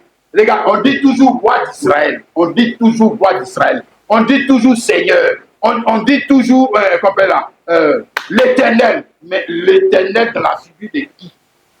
Salomon. Bon. Hein? Oui. On dit toujours roi d'Israël. Mais roi d'Israël, là, c'est qui maintenant? Salomon. C'est plus David. Hein? Ici, il est question de la renommée de Salomon. Reine de Saba, reine du Midi, reine du Sud. Elle est en Afrique, là-bas, elle a entendu. elle a entendu parler de Salomon. Est-ce que David, son règne là, c'est allé juste en Afrique? On a entendu parler de lui. Lui, David. Jamais. Jamais. Donc, elle est des nations. Elle est des nations. Hein? Elle est comme vous et moi, des nations. Elle n'est pas d'Israël. Elle a entendu, grâce à Salomon, parler de ce que l'Éternel Dieu est en train de faire. Et puis elle est venue l'écouter. Hein? Qui nous a envoyé? D'ailleurs, même les David, les Manchiens, et tous même là, leur nom là. Toi, tu as entendu ça à cause de qui? C'est pas à cause de Jésus-Christ. Je dis, si Jésus-Christ ne s'est pas venu, toi, tu peux entendre parler d'un Dieu qu'on appelle l'Éternel Dieu. Même si tu veux, on n'a qu'à retourner en arrière. L'Éternel Dieu, tu allais entendre parler de lui. Abraham. Nous tous en tête dans notre sorcellerie là-bas. Est-ce que nous connaissons Abraham? Est-ce que nous connaissons Isaac, Jacob, Israël, Salomon? Est-ce que nous les connaissons? Nous, les anciens fétiches, à nos ancêtres. Ok? C'est parce que Jésus-Christ a pris le pouvoir que nous, maintenant, on a commencé à voir la Bible. Et puis maintenant, on voit qu'il a fait de Salomon. C'est la renommée de Jésus-Christ qui a fait qu'on a découvert ces personnages. C'est Jésus-Christ. S'il ne venait pas au pouvoir, toi, tu allais connaître les dieux là aussi. Tu allais connaître. Regarde. Mais si nous sommes dans la figure imparfaite de la parole, on voit que le Fils est venu pour bonifier le nom du Père, pour faire connaître le trône du Père, pour faire connaître les promesses relatives au trône du Père. Mais qui a fait connaître les promesses? C'est Salomon. Salomon. Ok? Et les gens venaient à lui pour entendre Dieu. Et tu connais les femmes les prostituées là, qui ont fait les palabres là-bas, manger, les enfants, puis elles sont venues devant Salomon. Pour entendre qui? Dieu! Dieu. Lui là, Salomon, avant, c'est pas lui qui obéissait à David. C'est pas lui qui se soumettait à David. Maintenant, à qui on doit se soumettre? Salomon. Salomon.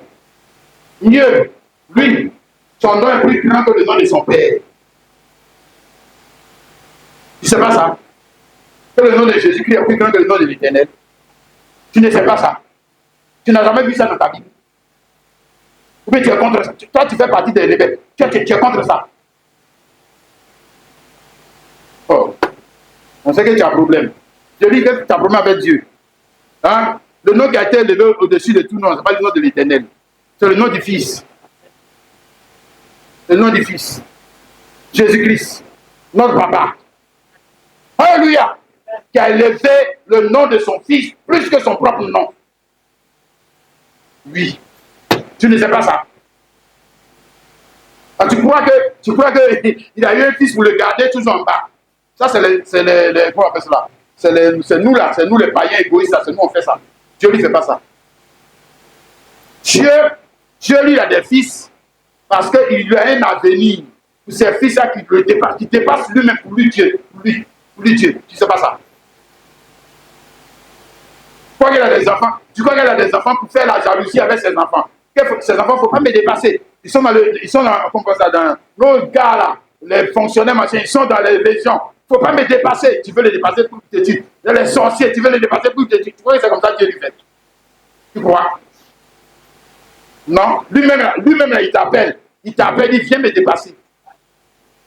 Il va te donner, je te dis, il va te donner les moyens de les dépasser. Tu ne sais pas ça? Hein? Ah bon? Ah mais c'est que la Bible, nous-mêmes, on lit ça à l'envers. Jean 14, 12. En vérité, je vous le dis, celui qui croit en moi fera aussi les œuvres que j'ai faites. Et il en fera de plus grandes, parce que je vais au Père. Ce n'est pas Jésus qui a dit ça. Mais il a menti. D'accord. Ah, il dit celui qui croit en moi fera des œuvres. Il fera les œuvres que je fais. Mais il en fera même de plus grandes. Jésus-Christ, il a prêché jusqu'à il a eu 120 personnes. Pierre, en une seule prédication, 3000. Pierre, Qu'est-ce que tu crois? Et puis il a dit que Pierre, mais pourquoi tu as plus de convertis? Ton ministère est plus grand que pour moi. Pourquoi? Et pourquoi il va les jalouser? Puisque Pierre ne peut rien faire sans lui. Moi, si on ne croit plus notre livre. Voilà, nous, on lit la Bible à l'envers, comme des azous. Hein? L'idée entre le Père et le Fils, entre le Père et le Fils, c'était déjà dans l'ancienne alliance. L'idée était déjà là-bas. Il faut prendre, ce que tu dis là, il faut prendre le temps de lire les rois là, tu vas voir, les fils sont devenus plus grands que les pères. Moi, je me mets dans ce monde. Je ne sais pas mettre dans ce monde. Est-ce que tous les présidents qui sont allés, papa aussi est président? Non. Le fils peut être plus grand que le père. Et ça, c'est ce qui est normal, que le fils peut être plus grand que le père. C'est ça qui est normal. C'est ça qui est normal. Voilà. Le fils est censé aller plus loin que le père. Le fils là, c'est espoir d'un lendemain meilleur, c'est ça, fils. C'est ça, fils. Donc, mon enfant, là où moi je n'ai pas pu arriver, mon enfant, je te souhaite d'arriver et de me dépasser. C'est ça qui est normal. C'est ça qui est normal. C'est pour ça que nous on met nos enfants à l'école. C'est pour ça que quand tu as un peu d'argent, souvent tu te sacrifies pour ton enfant. Pourquoi? Parce que tu veux que ton enfant te dépasse. C'est ça qui est normal. Tu fais qu'il va plus que toi. Il va plus loin. C'est ça qui est juste. Et ça, c'est l'empreinte de Dieu dans un homme. C'est l'empreinte de Dieu dans un homme. Pas comme c'est vaurien de papa dit, moi j'ai déjà eu pour moi. Si vous n'étudiez pas, ça c'est votre affaire. Moi j'ai déjà eu pour moi. Moi j'ai déjà eu pour moi. Il ne faut pas aller étudier, il faut rester là, pour dormir. Moi j'ai déjà eu pour moi. Il est là-bas dans le drôme, en train de boire.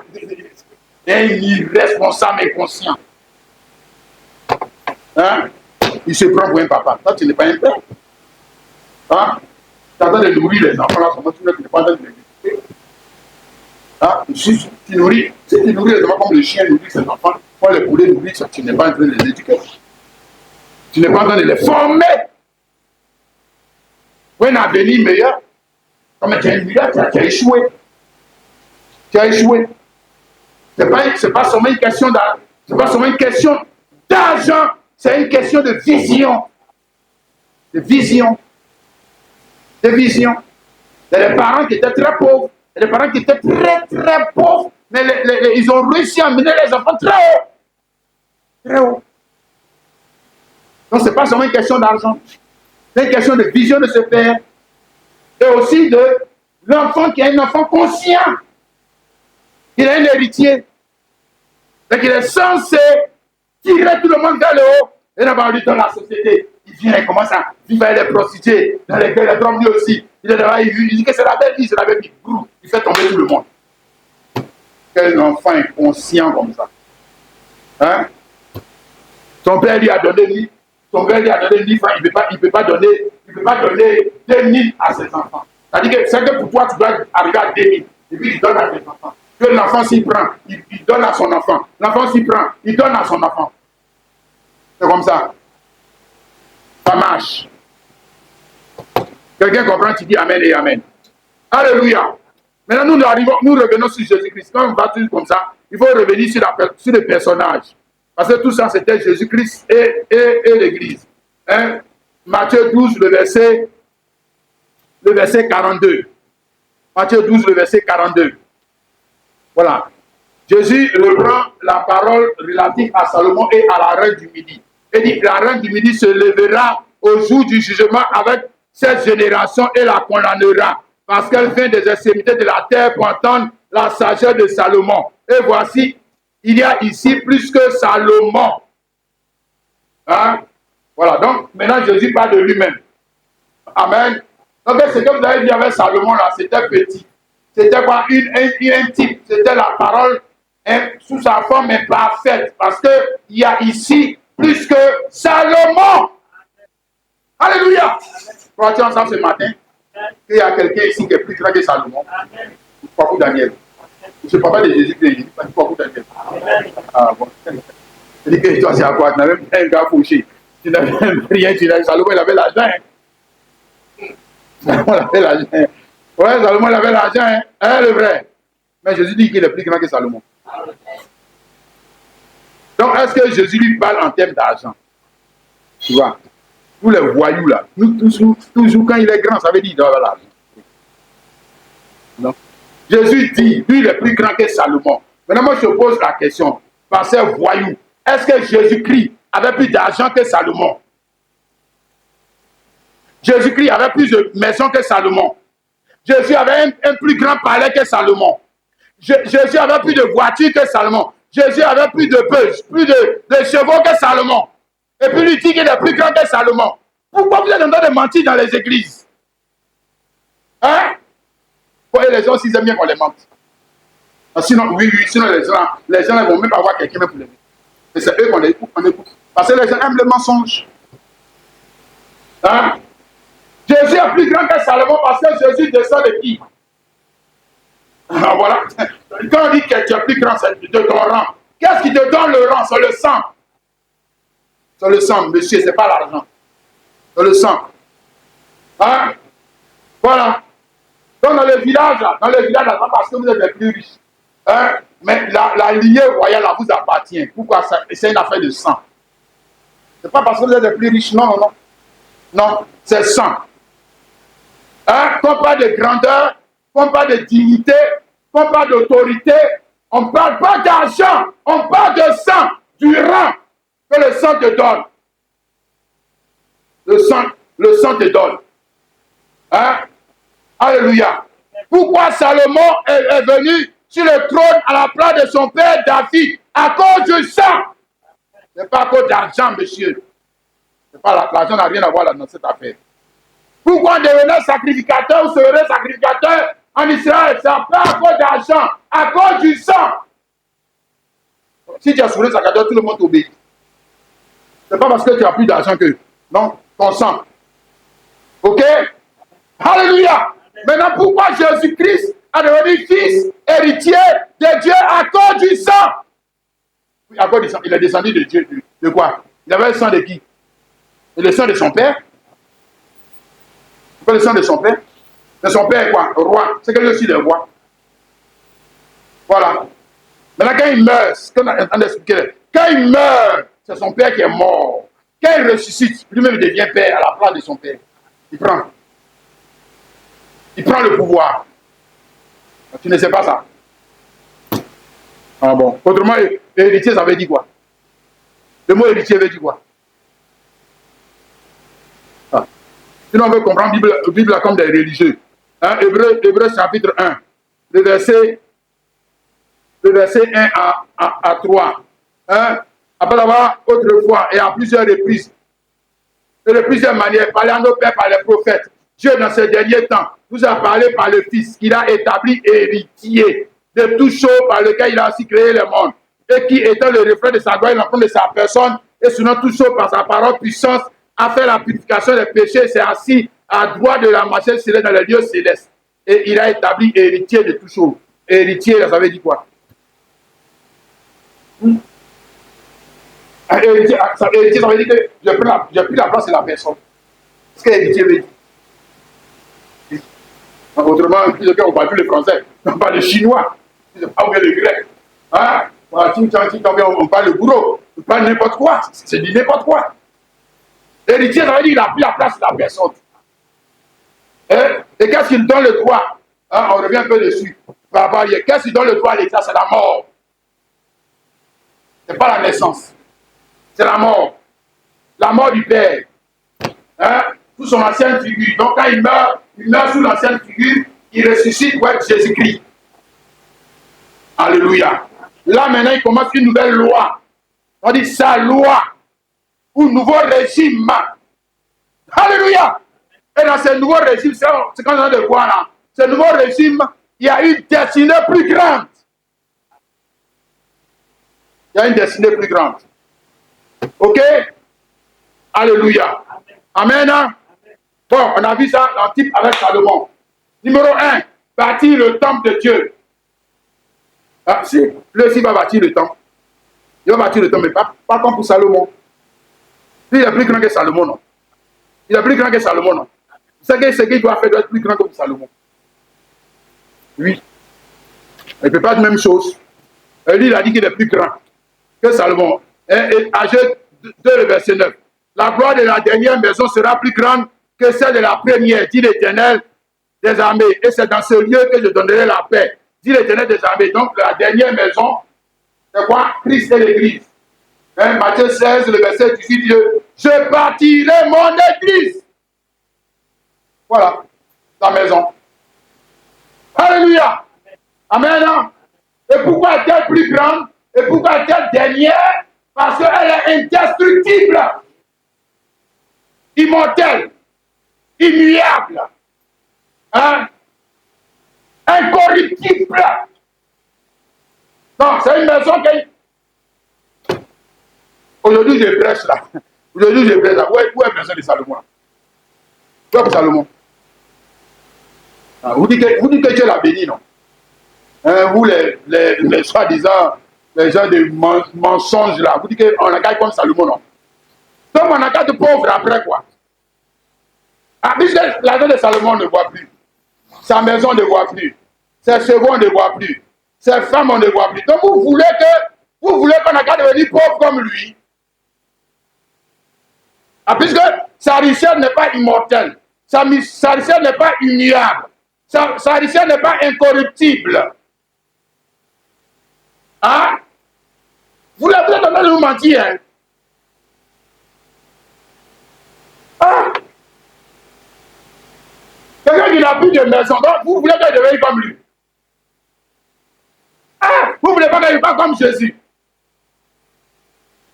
Ah. Pour Jésus, là, c'est immortel, immuable, éternel.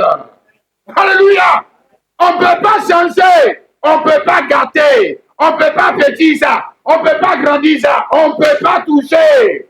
C'est quoi? Invisible. Alors, voilà la vraie maison. Voilà. Éternel.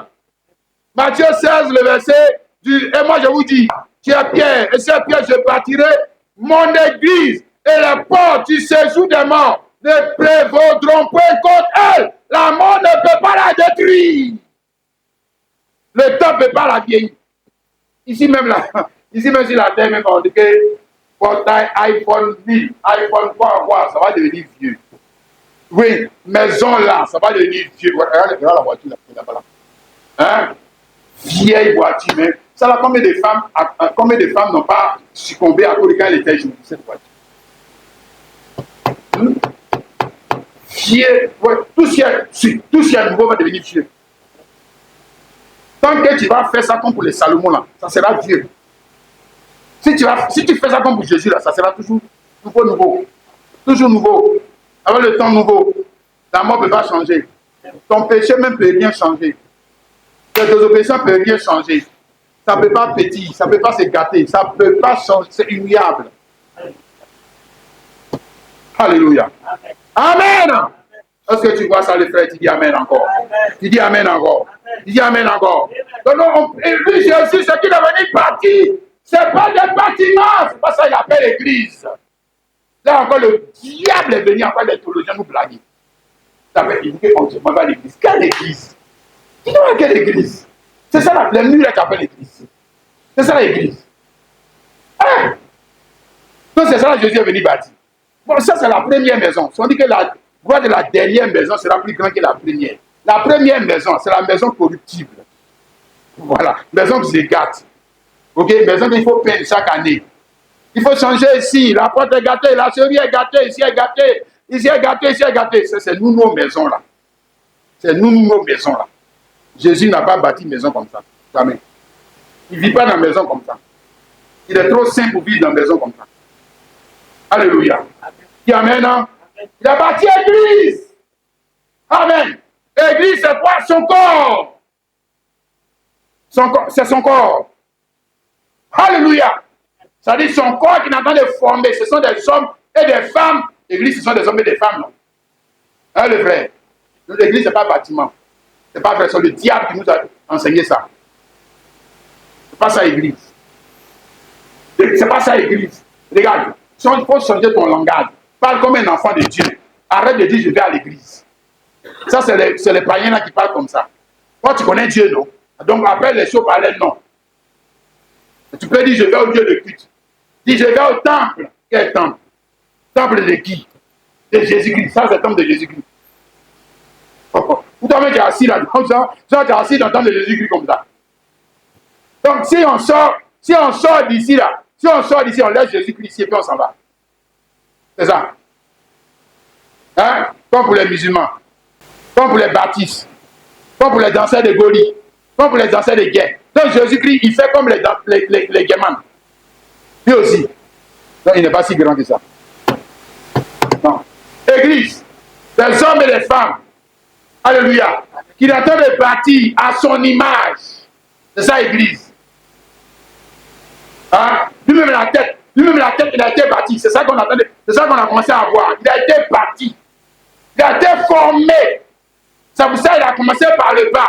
On a commencé à le former pour aller prendre le trône. Tu ne sais pas ça? Bien, maintenant son corps est l'Église. Si, c'est de ça qu'on est en train de parler. Son corps est l'Église. Maintenant, elle doit être aussi formée. Hein? Cet homme, cette femme, formée à son image. Pour aller faire, mais prendre le pour arriver au trône. Pour arriver au trône. Tu ne sais pas ça. Alléluia. Pour prendre, parce qu'il va un jour Jésus-Christ. Un jour Jésus-Christ, il sera assis sur le trône de ce monde. Et avec qui? Mais avec toi et moi. Lui, on l'a formé pour ça, non? Et puis toi, on va te former. Ah bon. C'est ça? Hein? Comme ça, il dit, je bâtirai mon église. Il parle pas de... Jésus n'est pas genre, tu vois, non, comme les Chinois. On dit, ils sont bâtis. Tu vois, quand tu vas chercher Dieu, les gars, quand ils sont bâtis, les gens sont impressionnés. Même ici, les gens sont impressionnés. Mais est-ce que les païens, ils peuvent bâtir une nation? Ils peuvent bâtir des hommes? Ils peuvent bâtir des femmes? Ils peuvent bâtir des fonctionnaires? Puis ils peuvent bâtir un homme? Ils peuvent bâtir des routes? Oui. Ouais. Ils peuvent bâtir des ponts? Oui. Ils peuvent bâtir des maisons? Oui. Mais est-ce qu'ils peuvent bâtir des hommes qualifiés pour gérer une nation? Ils peuvent. Mais on les connaît, non, on les voit ici. Là. Les ministres sont de nous faire souffrir dans leur régime là. Parce qu'ils ont bâti, ils ont bâti des choses, ils n'ont pas bâti des hommes. C'est tout. C'est ça qui est compliqué. Même si tu as une grande entreprise, maintenant il faut bâtir quelqu'un qui va prendre ta place. C'est ça là qui tue. Sinon, si tu as réussi à avoir comme Big Gate, comme je ne sais qui que ce soit, mais alors, on sait que quelqu'un va prendre ta place, mais c'est quelqu'un qui va prendre ta place. Est-ce que lui, c'est une personne formée, qualifiée pour prendre ta place? Toi, tu ne seras pas là. Est-ce que c'est qui va faire, toi, tu sais? Voilà. C'est ça qui est compliqué.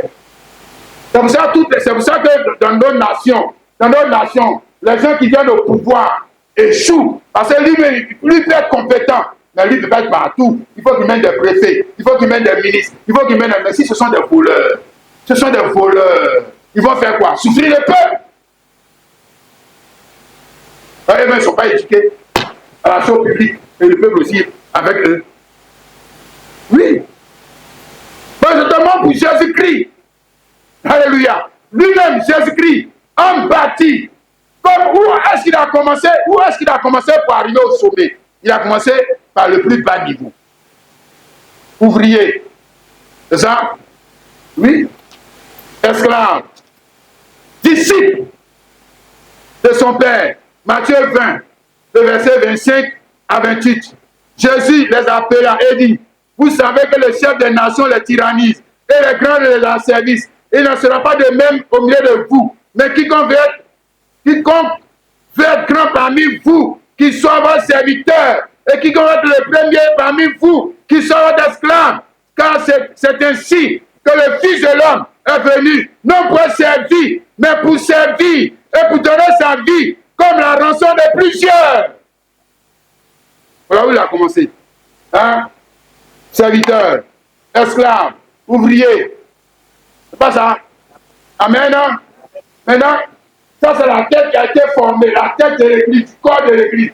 Maintenant, le corps de cette église doit être formé comme la tête a été formée. Ça dit, je bâtirai mon église. Ok? Il s'agit des hommes et des femmes qui sont appelés aussi à commencer au même niveau que lui. On commence toujours par quel niveau? Le vrai. Ouvrier, serviteur, esclave. Matthieu fin le verset 1. Car le royaume des cieux est seulement un maître de maison qui sortit dès le matin afin de louer des ouvriers pour sa vie. Ouvrier. Si tu vas dans l'ancienne alliance, tu vas prendre, qu'on appelle ça, Joseph. Joseph est rentré en Égypte, non pas en tant que seigneur. Joseph est rentré en Égypte en tant qu'ouvrier, esclave. Au plus bas niveau. Voilà où ça commence. C'est comme ça. Hein? Si, celui qui devait laver dans les toilettes de Potiphar, celui qui devait obéir à Potiphar, mais pourtant c'est lui à qui demain on allait obéir, c'est lui à qui demain on allait, celui qu'on allait prier. Hein? Voilà. Si tu veux, même dans la vie tout court, si tu veux que demain on t'obéisse, toi commence à obéir. Voilà. L'église de Dieu, demain c'est toi qui vas diriger le monde. Les autres, les machins, tout ça, c'est nous, on sera assis à leur place. Mais pour l'instant là, si tu veux arriver là-bas, commence maintenant à obéir. C'est toi qui dois te soumettre. C'est toi qui dois prier. Notamment obéir à qui? Ce qu'on a vu là, ceux qui lui obéissent. Hein? Je reviens là-dessus. Ceux qui obéissent à qui? Mais au Seigneur Jésus-Christ. Ceux qui lui obéissent. Hein? On avait lu ça encore, je reviens dessus. Hébreux chapitre 5, le verset 9. Et qui après avoir été élevé à la perfection est devenu pour tous ceux qui lui obéissent l'auteur d'un salut éternel. Donc pour ceux qui lui obéissent, pas seulement ceux qui viennent à l'église. Ceux qui lui obéissent. Ok? Maintenant ceux qui lui obéissent. Matthieu 28, le verset 19. 18 à 19. À 20, pardon. Jésus s'étant approché leur parlant ainsi. Tout pouvoir m'a été donné dans le ciel et sur la terre. Allez, faites de toutes les nations des disciples, les baptisant au nom du Père, du Fils et du Saint-Esprit, et enseignez-leur à servir tout ce que je vous ai prescrit. Et voici, je suis avec vous tous les jours, jusqu'à la fin de ce siècle. Tous ceux qui lui obéissent. C'est ça? Je fais partie de ces gens-là. Hein? Fais partie de ceux qui contestent. Ceux qui veulent qu'on leur obéisse. Ceux qui veulent qu'on leur obéisse. Ceux qui veulent qu'on leur obéisse, qu'on se soumette à eux. Donc eux ne sont pas des ouvriers, eux sont des patrons. Parce que l'ouvrier, lui, il obéit. L'ouvrier ne donne pas des ordres. L'ouvrier, lui, il fait ce qu'on lui dit de faire. L'ouvrier, c'est le dernier rang dans une entreprise. Donc quand on a pris les décisions, qui exécute? Ouvrier. Ah oui? C'est toi qui vas exécuter maintenant. On va aller, on dit entreprise de construction. Ils ont fait plan, l'architecte a fait plan, le gars, le savant, il a fait plan, le diplômé a fait plan, le théologien a fait plan, lui c'est un diplômé, lui il a fait les plans. Maintenant, qui exécute? Ouvrier. Va couler le béton, va faire ci, va soulever ci, va faire ça, puis la maison est en train de se construire. Et bien maintenant, il vient dire aux autres que vous voyez la maison que j'ai bâtie. Est-ce que c'est lui qui soulevait les briques? Est-ce que c'est lui qui soulevait? Non. Voilà. Ouvrier. C'est ça que tu es, mon frère chrétien. Amen. Amen. Parce que regarde, si tu veux arriver là où Jésus est arrivé, il veut commencer là où Jésus a commencé. Ouvrier. Ton papa Jésus a commencé ouvrier. Au bas de l'échelle de l'entreprise du Père. Maintenant, tu es rentré dans l'entreprise de ton papa Jésus-Christ. Et quand tu rentres dans l'entreprise de ton papa Jésus-Christ, tu rentres à quel niveau? Ouvrier. C'est là où est-ce que tu rentres. Qui est ici enfant de Dieu? Oui, ça on sait. Mais pour l'instant, tu es ouvrier. Hein? Je suis enfant de Dieu. Dieu, tu ne vois pas, je suis ton enfant. On dit, hé, monsieur, monsieur l'enfant de Dieu, est-ce que vous êtes un ouvrier? Ou bien un patron? Ou bien tu es un spectateur? Beaucoup d'entre nous ici sont des spectateurs. Si. Beaucoup, ça dit qu'eux, ils sont encore dans l'esprit communion. Ils sont dans l'esprit communion fétiche sorcier. Hein? On vient regarder le diamant danser. On vient regarder la chorale chanter. On vient regarder le groupe musical chanter.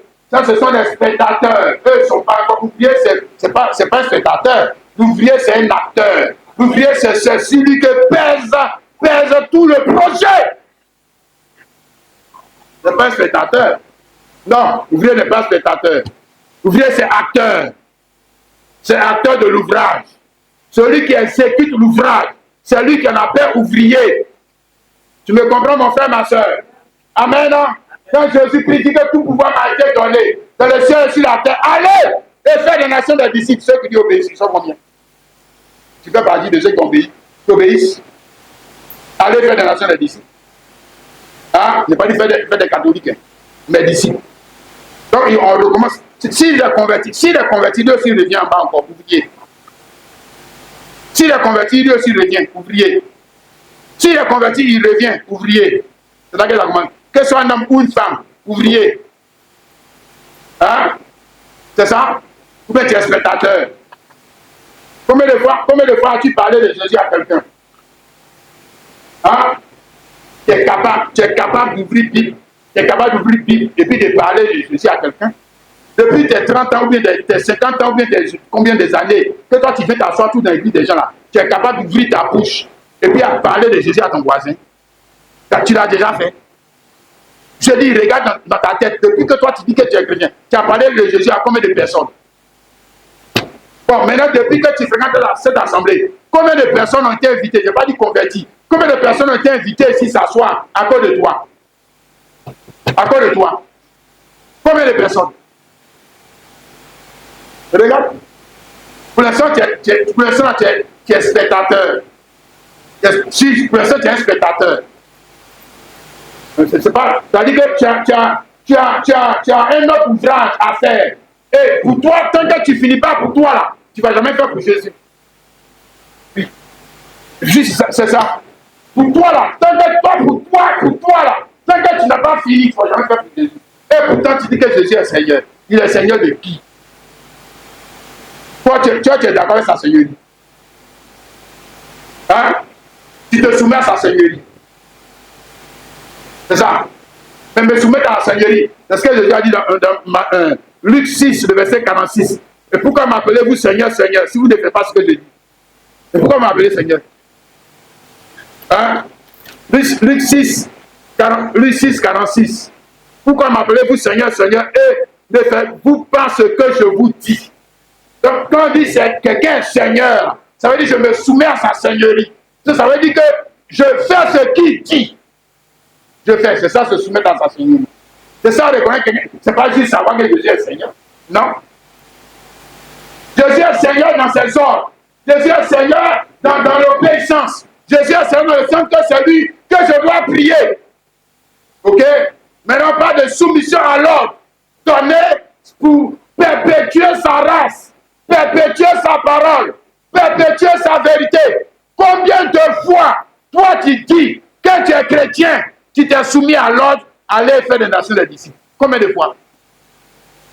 C'est une préoccupation pour toi. On sait que Jésus n'est pas ton Seigneur. C'est tes propres ambitions qui sont encore Seigneur. Jésus n'est pas ton Seigneur. Non.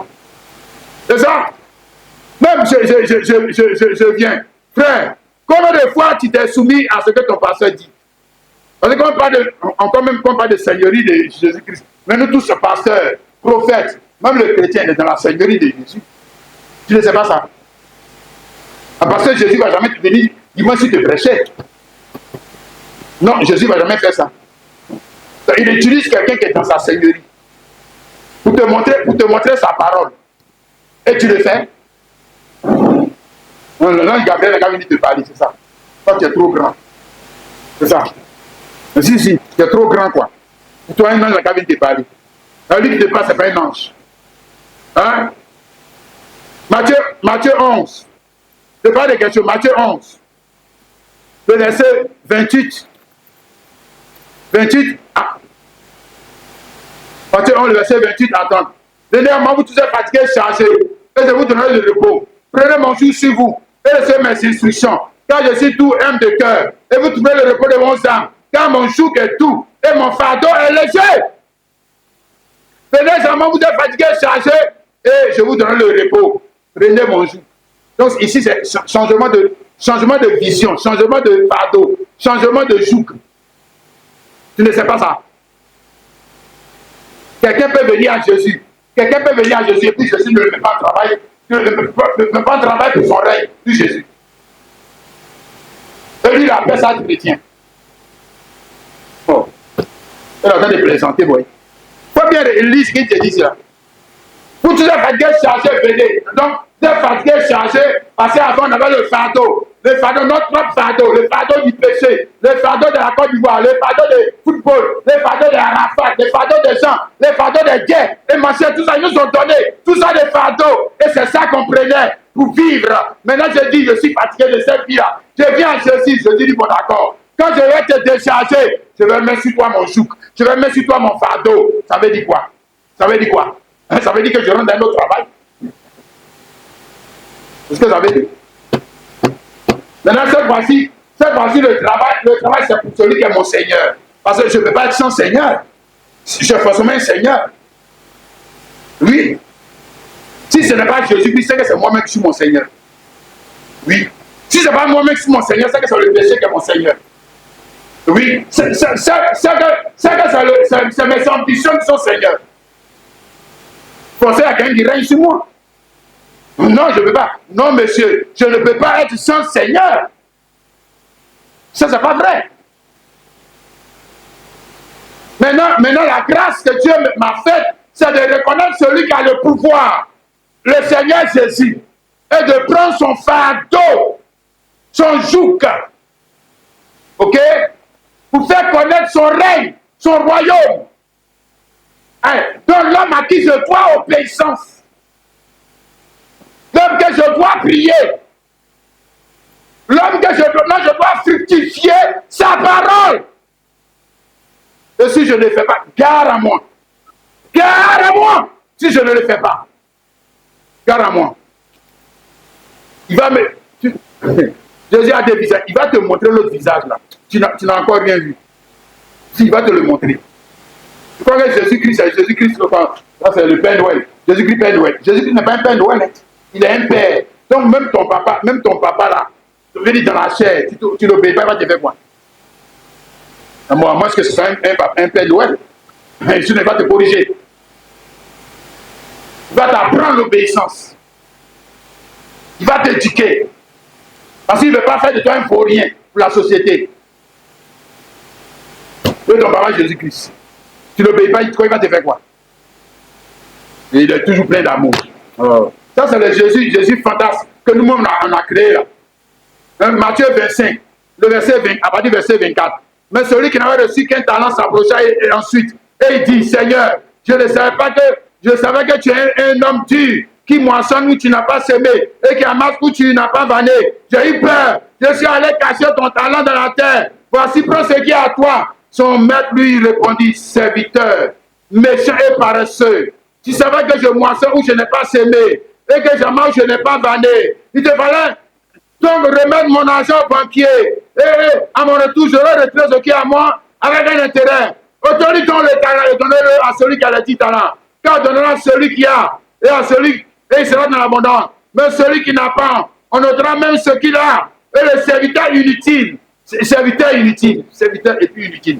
C'est là même, il y a un paradoxe facile, le serviteur ne peut pas être inutile. Bon, comment on met les deux? Serviteur inutile, jetez-le dans les ténèbres du dehors, où il aura des pleurs et des grincements de dents. Il va aller au ciel. Serviteur inutile, il va aller au ciel. Parce que Jésus est plein d'amour. Oh non, il sait qu'il ne connaît pas Jésus. Serviteur inutile, il va aller dans le royaume des cieux, avec les Paul, les Pierre, les autres qui ont donné leur vie, à cause de la Seigneur de Jésus. Non, c'est que Jésus est injuste. C'est que Jésus est injuste. Serviteur inutile. Serviteur spectateur.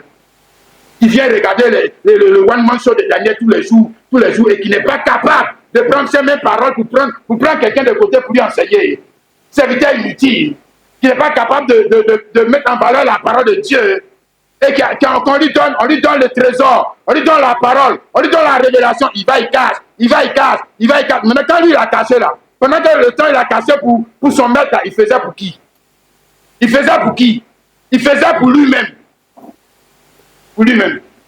Oui, il est en train de fructifier, lui-même sa propre semence. Il est en train de fructifier lui-même ses propres affaires. Et puis il est en train de laisser pour son maître gâté, c'est gâté. Et il vient se mettre ici, ouvrir sa bouche, il dit qu'il aime Jésus. Quel Jésus?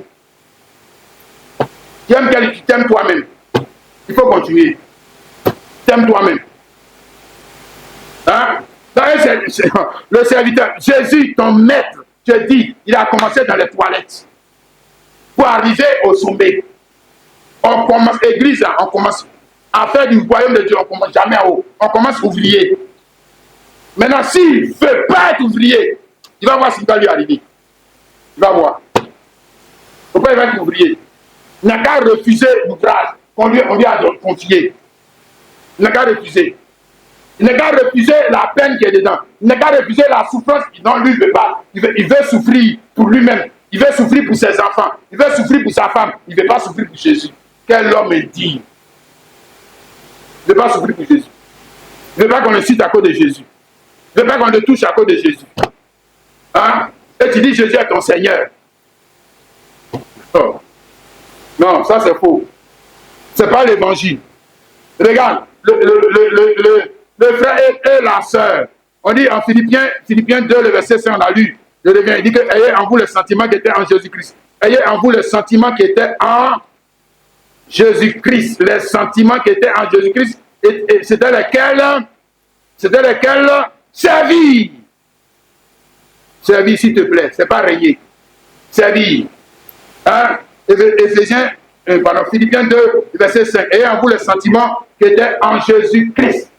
Le sentiment, si tu dis tout le temps, le sentiment dans Jésus-Christ, c'est le fait que Jésus-Christ a sacrifié sa vie pour les intérêts de son Père.